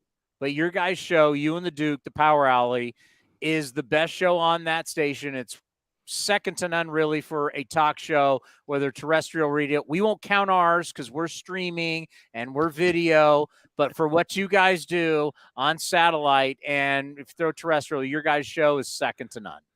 And so if we were just counting things that stream on the internet, then we're second to you. Is that what you're saying? You might be like 3, 4, but yeah, I'm giving you your credit for satellite, that old technology satellite, and for terrestrial. Yes, you're number 1. Thank you. It's all Duke. Duke is the reason why. He's great. Come on, the Duke's great. All your XGMs are great, but Duke is such a, deep down, he's like a cool guy too. Oh, he's the only thing you need to know about Jim Duquette is that he gave his daughter a kidney. Like that's what you need to know about the guy, right? Like he's an unbelievable. The other XGMs on your channel ain't doing that. No, they were not getting in line. No. No offense. But yes, you can tell both of those XGMs that I said that they weren't. I'm not saying anything. But serious, yeah, that's the thing. And my joke is always, I listen to you guys pretty much almost every day. I steal from you guys all the time. Yes, we know. We're America's show prep. Yeah, no doubt. February 21st. Dinner on you. On me. It's guaranteed. Good. Well, we'll do it. I'm marketing it in. I got a good spot for us. Good fun spot in Scottsdale. And by the way, you mean a lot to the show. Everything you've done for us over the years, it means a lot. It is true. You didn't need to come on. You didn't need to help us out. Oh, no, I had to because I am owed free stuff, and I'm not getting it. The last dive bar, folks, hooked me up with free stuff without me even asking. I've been promised free stuff, and you're at least 0 for 2. Yeah, well, you're trying to look like your line at San Jose State. Come on, they're going to bring Franzen in for you. Hey, the bottom line is I've tried to get in the Hall of Fame, but they said, you know how much money it's going to cost for you to pay to get into this Hall of Fame with these numbers? And I went, well, I'd rather take Farron to dinner. It's like buying the Walk of Fame or the Hollywood Walk of Fame, right? You have to buy the star on the Walk of Fame, right? So like you can't even buy a spot in the San Jose State Hall of Fame. I'm not even B list. I'm like C list. It's like not even. All right, we will be in touch. Thank you very much for everything you do for us. And yes, dinner will happen in February. All right. Safe travels, guys. Enjoy the rest of our beautiful weather here this week. All right, buddy. Take care. See you later. Mike Farron, he's a beauty. Seriously, their show is outstanding. Oh yeah, by the way, it came out while we were on the air, but it's official. Wait a minute. Do we have breaking? Where's my I have a breaking news sounder. If I'm doing breaking news, I want my sounder from the Valley of the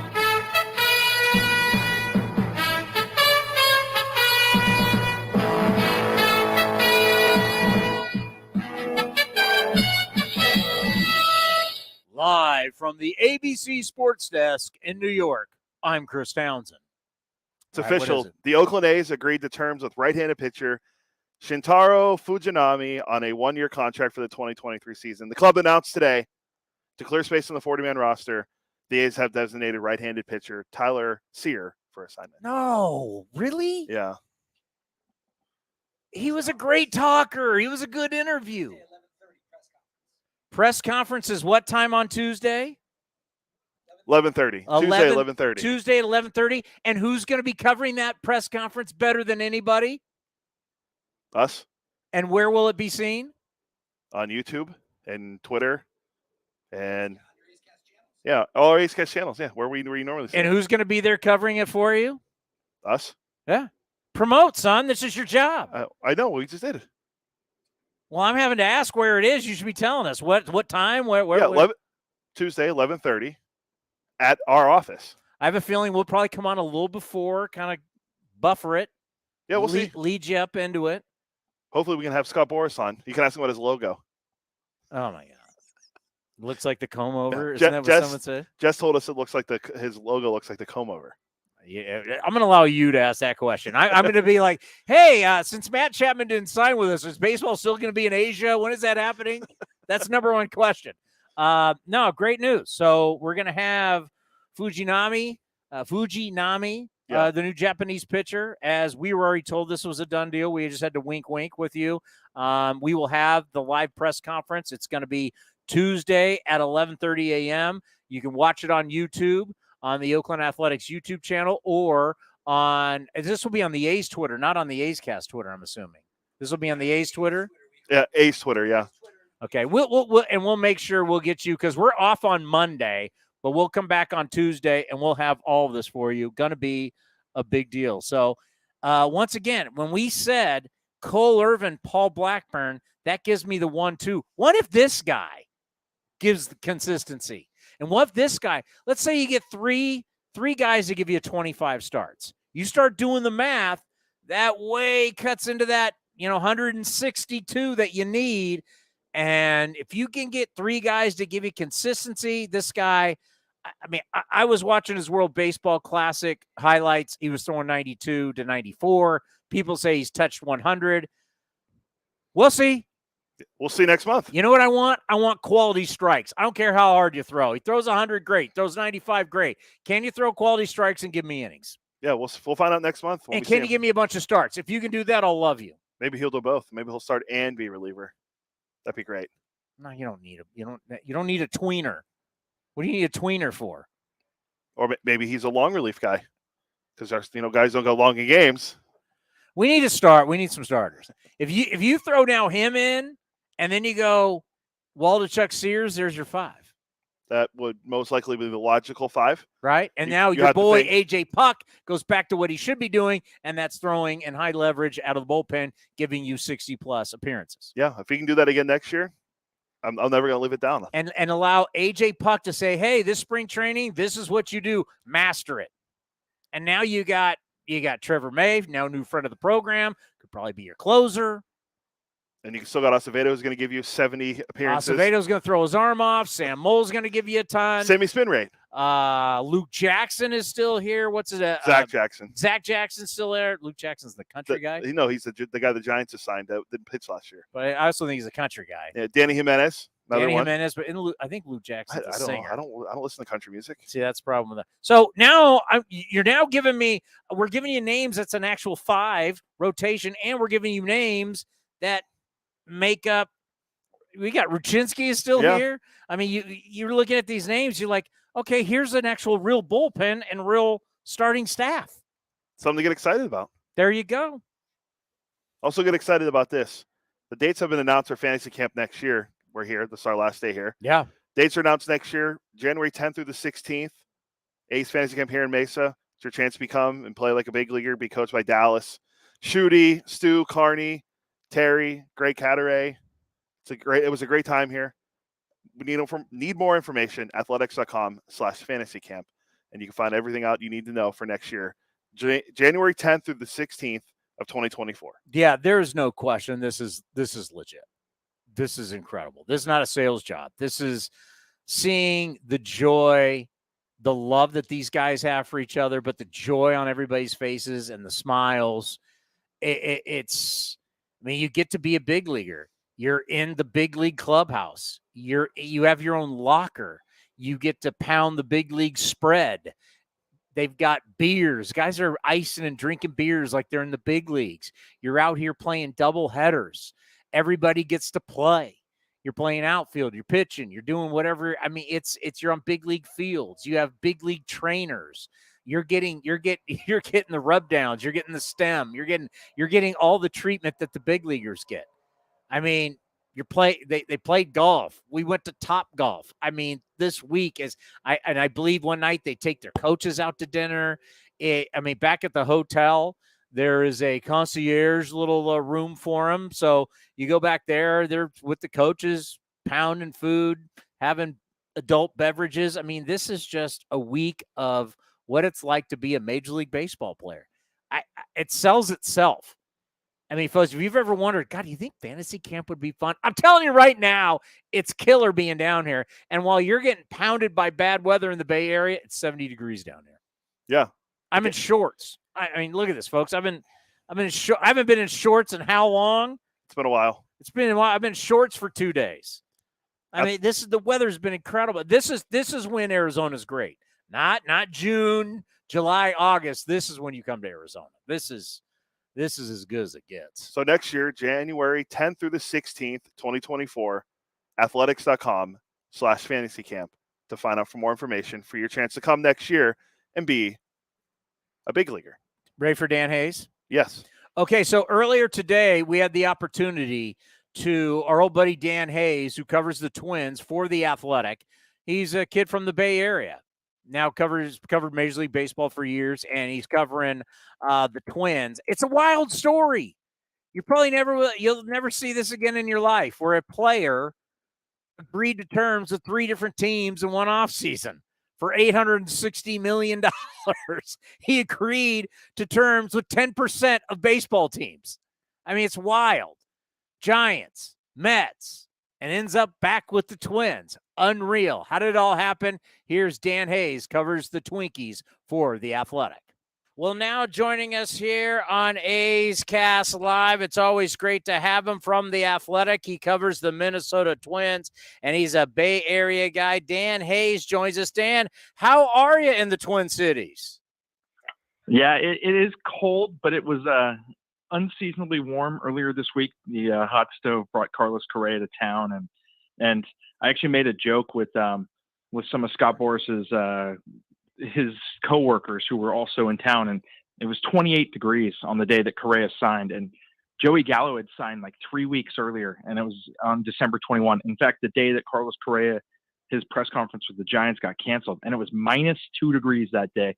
And so I turned to one of the coworkers of Boris, and I was like, "Hey, thanks for bringing the good vibes and warm weather to town." And they're like, "This is warm?" I'm like, "Yes, this is unseasonable. This is tropical weather. It's 28 degrees."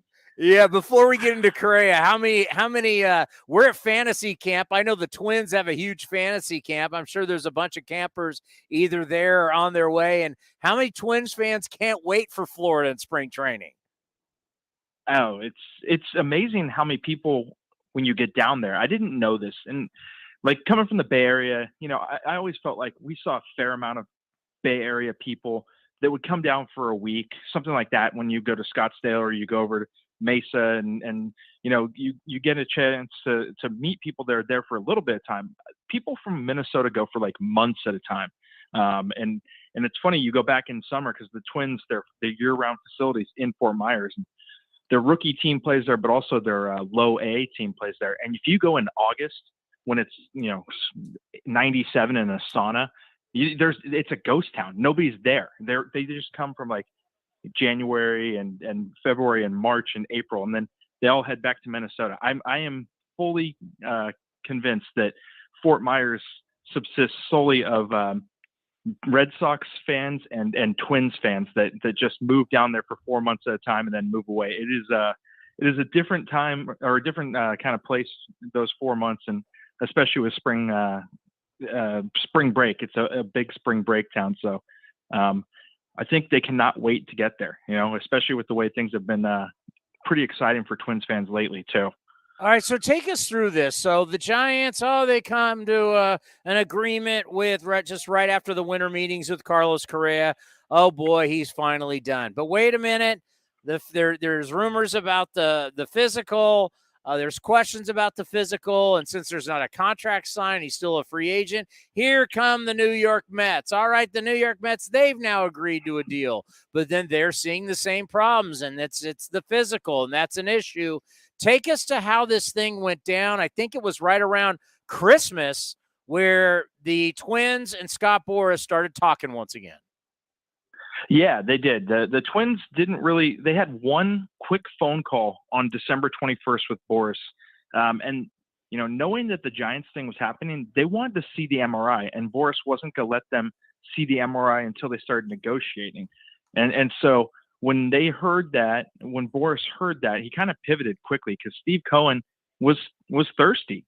Steve Cohen was very, very much a Carlos Correa fan, and he had made a late bidding process right before the Giants signed him. And Boras knew that he basically had him on the hook, and that was going to be much easier than having the Twins concerned. And, they reeled him in 12 hours. And so that happened. So the Twins really didn't get that shot. And when they had another chance, they made sure to get out there. And I think that their president of baseball operations, Derek Falvey, if he didn't call on Christmas Eve, he called on Christmas or the day after. And he was in talking to him every day. And at first Boras was not going to engage because he had the Mets, and he had the Mets at 12 and $315 million. And beyond that, Steve Cohen had made public comments, which, that essentially can always, if you back out of that kind of deal after the fact, there's a pretty good case that you can take that to the MLBPA and get some money for it. And so I think they knew they had the Mets in a good spot. And so Boras kind of kept the Twins at arm's length really until January 5th. I mean, the Twins are calling every day, hoping to get somewhere. And Boras is saying, no, hey, if you want him, it's got to be the 10-285 that you offered. And honestly, we need you to increase it to $300 million. And January 5th, I think everything kind of changed because the Twins sensed the shift in tone. And I'm guessing that Boras really knew at that point that the 12 and $315 was off the table, or if it was on the table, it was going to come with some extra requirements. And what we found out after the fact was the Mets were willing to guarantee $6 and $157.5 million, and then include another 6 years with $157 million in options. But there were 6 individual options, and each of them was attached to a physical. And Correa had blown these 2 physicals with the Giants and the Mets. And, at that point, I don't think that deal made very much sense to him. And they pivoted. They went to the Twins. Everybody started talking about a shorter term deal, 6 years, 5 years, with a really high AAV. And it really picked up steam around that point. I think the Twins felt like they were about 50-50 last Thursday. And as it got further and further on the weekend, I know there was a development that seemed good enough that Falvey called their owner and their team president and had a substantial conversation. And Monday night, they pretty much agreed to it, and they got Carlos on the plane on Tuesday, and he got out. And what's really funny about that was, had they not gotten him out on Tuesday, we might have had a new wrinkle in this whole saga, because Wednesday the FAA grounded all those flights nationwide. Yes. And could you just imagine if Carlos Correa and his family are on the runway trying to get to Minneapolis for the physical, and he gets held up and delayed or canceled flight and have to wait another day? It would have added another terrible wrinkle to the whole saga for him. But they had him in town by that point. He had his physical cleared, and now he's a Twin. Yeah, a couple things I want to go here. First with the physical. So obviously he signed a big contract, even though there were opt-outs. He signed a big contract the year before with the Twins, and they passed him in that physical. So I'm wondering, all the physicals passed by the Twins. I mean, the physicals passed by the Twins, all the physicals passed by the Astros, and now all of a sudden, long-term or not, now not being able to sign these physicals with other teams, and now he can sign with the Twins. It seems very odd, this whole when he can pass a physical, when he can't, based on years and money. Yeah, there's some component to that, and Boris alluded to the fact that this was probably a little bit more than just, there might have been a little bit more play with the Mets' new deal with that 6 years, the 6 option years all attached to physicals. But the best way to, I think, explain it is, look, the Twins are at 6 years and $200 million guaranteed. And then they have 4 options that are all vesting based off performance, but they have team options if he didn't hit those levels. And I think it's in 2028, he would have to have 575 plate appearances. The following year, 550, the following year, 525, and the following year, 502. That's all that has to happen. He doesn't have to pass a physical with any of those. But I think when you're 6 years and $200 million, I think it's a lot easier to look, and you don't have to forecast the way that the Giants and the Mets do. And when you're talking about 38-year-old Carlos Correa, what's that look like physically? And I get those concerns, especially on the Giants end, because that deal was going to take him to age 41. And honestly, you knew anyways that those deals were going to probably be pretty ugly on the back end for the player, that he just physically is not going to be the same guy. And I think the Twins were comfortable with 6 years. You're right. They passed him in March. At the time, I don't think they had to have the scrutiny that they needed over the ankle because, in all honesty, they thought it was going to be a 1-year deal anyways. The max was 3 years. You don't have to worry about 28, 29, and 30-year-old Carlos Correa the same way you do an older guy. But that being said, they feel good about him. They know that risk is potentially there. Of course they do. The Giants and the Mets both were pretty desperate to sign Carlos Correa, and both of them walked away. So there are real concerns there. But the Twins got to see him up close every day last year. They know how he takes care of himself. That includes not being willing to slide very much because he doesn't want to risk injury. He does not. You'll see it at times on routine ground balls. He's not the guy killing it down the line, and he knows it's because that play gets made 99.9% of the time. And of course, we as fans all want to see that guy hustling every time. Correa sort of looks at it as self-preservation. This guy is going to make that play 99% of the time. So why am I going to kill myself getting out of the box and trying to get to first base when it's more important that I'm playing tomorrow and the next day and 2 weeks from now and 2 months from now and can hurt myself? Like he looks at this with a big picture approach. And so they know he knows how to monitor himself. And beyond that, he's an elite athlete. We're talking about the guy that was drafted first overall in 2012. He knows how to work around this. They've not seen any kinds of hindrances that the ankle provided them. He was healthy all last year. And so when you think about that, I think they were really comfortable because, yes, 6 years and $200 million is a huge deal for the Twins. They've never given out more than 184 before this. But they've also had no players really recently. Byron Buxton's great. He's the second pick behind Carlos Correa. They have a lot of very talented guys. There have been very, very few guys that have come into their realm that are Carlos Correa. And so they were willing to take that risk because of who he is and how he handles himself. And it's a really good calculated risk if you're the Twins, because you can't get him at 12 and $320 million. But if you can get him at 6 and 20 or $200 million, you're feeling pretty good about yourselves. Okay, so the average fan, or let's say the hardcore fan's not going to care. You're like, we got him, terrific player, he can help us. To the average fan who you need to really sell the tickets to, how are they going to feel? This guy wanted out of here. He opted out. He agreed with 2 other teams. Now he's back. So how's the average fan feeling about this news? You know what? There's a lot of, there should be questions at the same time, but Carlos Correa was asked that question at the press conference the other day. And he's like, look, I know that stuff happened.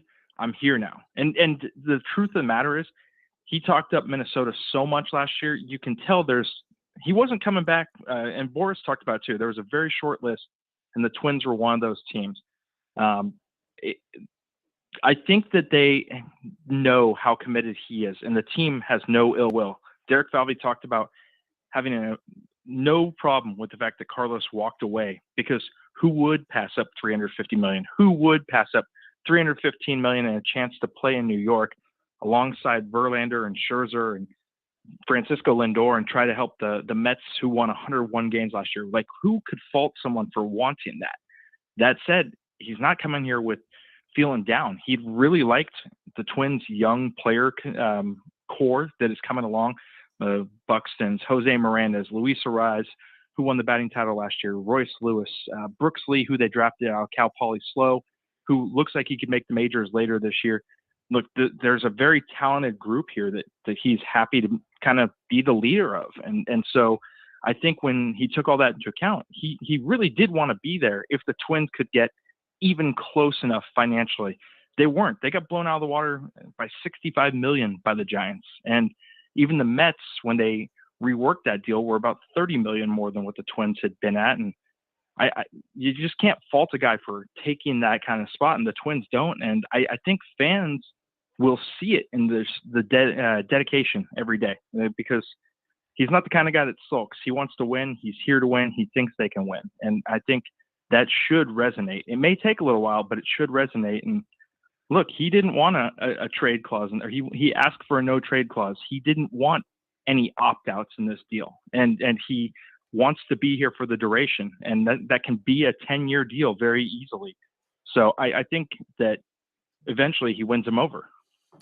Let's end on this. What's important beyond just the Minnesota Twins to me is this deal sets a precedent for mid-market to smaller market teams. You can throw us in there, the Oakland Athletics, to where as of right now and anytime soon, we're not signing any $11, $13 million contract. It's, or I should say 11-year, 13-year year contract. But if it's 6 years guaranteed and then the rest is off, you got to earn it type years, this sets a precedent, don't you think, for mid-market and small market teams, that they can look at this contract and say, hey, the Carlos Correa contract is something that the mid-market, smaller market teams, that's something they can swallow, versus offering a 11 to 13-year deal that's completely guaranteed.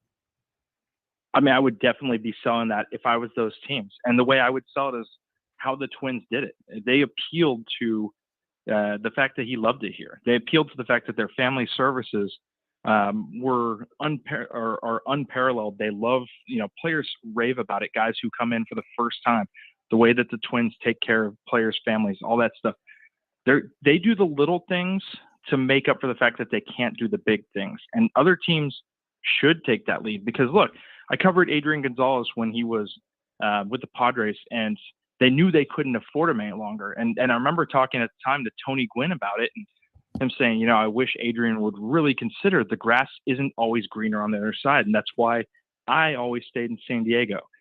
And Adrian, I would bet you as much as he got paid and loved it, that if he could have spent the rest of his career in San Diego, instead of first going to the Red Sox, and then he went to the Dodgers in that trade after the Red Sox situation blew up on him, and I think he ended up with the Mets somewhere at the end. I bet you if Adrian Gonzalez would have known that he could have gotten 6 years and $120 million out of the Padres, and then had option years beyond that, he might have considered it. And I think it could give those mid-market teams an avenue to access to these players that they are pretty much expected to lose, because they can't afford that $300 million contract. They can't afford $400 or $500 million for Shohei Ohtani. But if it's their own guy and they can keep him around on a really competitive contract, I mean, it's work for both, because it gives guys a chance to bet on themselves. And I know that they always want that certainty, but these are competitive athletes, and Carlos Correa can't wait to prove everyone wrong in years 7 through 10 with the Twins. And I think that is a challenge to him, and he's going to enjoy that challenge. And at the same time, he's going to play in an environment he loves, and he's getting $200 million guaranteed no matter what, with a chance to, finish his career with the Twins. And I think that's a good outlook for those teams. We'll see if it works, because let's be honest, the almighty dollar usually wins. Hey, great stuff as always. Enjoy Florida and spring. And when we're going around the league and covering the teams, let's hook up in spring training and go over the entire Twins team. But thanks so much for the time. You be well. Yeah, absolutely. Thanks for having me, Chris. Yeah, good stuff by him. I mean, it's unreal. It's fascinating. I mean, you're not going to see this. I mean, what a wild time. I mean, if you're a diehard fan and you knew this guy was here for 1 year to use you to move on, and he agreed to terms with 2 other teams, and yeah, I know it's for a lot more money and guaranteed years, but then all of a sudden he comes crawling back to you. How do you feel about that? You're not going to love it. You're great. I mean, as a fan, you just got, hey, he's a talent. It's great to have him. But, I mean, it's not like someone who, like, rolled in and went, I can't wait to be here. I love this place. This is the spot I want to be for the rest of my career. I love being a Twin. I mean, you can't buy that. No. But they got their guy back. And apparently he's real close with Byron Buxton. So we'll see. Another guy who can't stay. Yeah. So we'll see what the Twins do. I mean, they have a good offense, but as we were talking with Terry Steinbach off the air, they don't have a number 1 starter.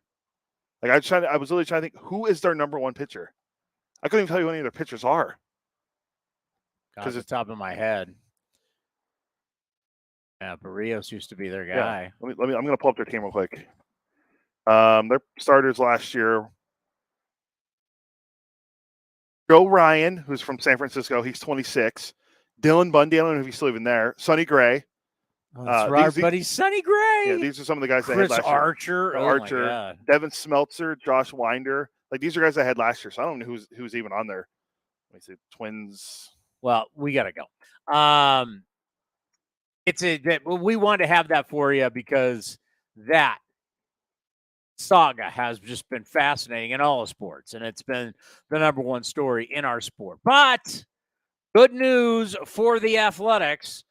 We got more coming up here on Tuesday, so we're going to take Monday off. Correct. And then Tuesday, we will be back 11:30. Make sure you go to the Athletics Twitter or you go to our YouTube channel that you potentially are watching right now. Shintaro Fujinami will be announced, right-handed pitcher, to the media, to us, on Tuesday at 11:30. Then we will come on after. We will have him on the program with his interpreter, and we'll break down more about the A's, their starting rotation, and we'll get to more about, probably get to know more as you'll hear questions for David Force.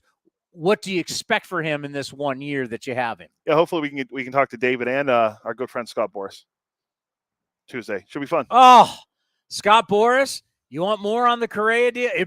It'll be interesting to see how he spins this, because he'll spin it as this is the greatest thing ever. Carlos resigning in Minnesota. We've seen the game growing a lot in Canada. Yeah. Minnesota's close to Canada, the Great Lakes region. Yeah. But wait a minute, if he only makes the $200 million, I know you say he can make $270, but if he only makes the $200 million, that means he lost like $113 million. But this is a great thing. So Scott Boras will be a lot of fun. Hopefully we can have him on the program. But we will have Shintaro Fujinami, the new A's Japanese pitcher. The press conference, once again, 11:30. Tune in on the A's YouTube channel or the A's Twitter account. And then we will be on after on the A's YouTube channel and, of course, on our own Twitter account at AthleticsCast24. But what a blast. Once again, how do people find website Fantasy Camp? If you want to be, this is your chance to be a big leaguer. Learn from Dallas, Schutte, Stu, Carney, Terry, Bobby Crosby, Tommy Everidge. Athletics.com/fantasy camp to find out more for next year, January 10th through the 16th, 2024, right here in Mesa, Arizona. It's been a blast. And we've only been here for 2 days. They got a few more days. They got tomorrow, it's Friday. They got tomorrow, they got Sunday, and then the championship game on Monday. Someone's crowned MVP, someone's crowned champ. But for all these days, you get treated and get to be a Major League Baseball player. It's pretty awesome. Fantasy Camp, folks, if you ever have this opportunity, take advantage of it. It's a lifelong dream. And what we have learned here it becomes like a family because a lot of people, they get to know each other. They become lifelong friends. You're truly a fantasy camp team member for life. This has been special. Thank you for watching. Thank you for listening, whether you've been watching us on YouTube or Twitter or listening to us on the stream. It's been a blast to be down here in Mesa, Arizona. I can't wait to come back next year. I can't wait to come back in a month for spring training. But thank you for watching. Thank you for listening. That'll do it for us at Fantasy Camp. We'll see everybody on Tuesday for A's Cast Live and for the press conference at 11:30. Take care, everybody. Oakland Athletics spring training is right around the corner, and you can be part of the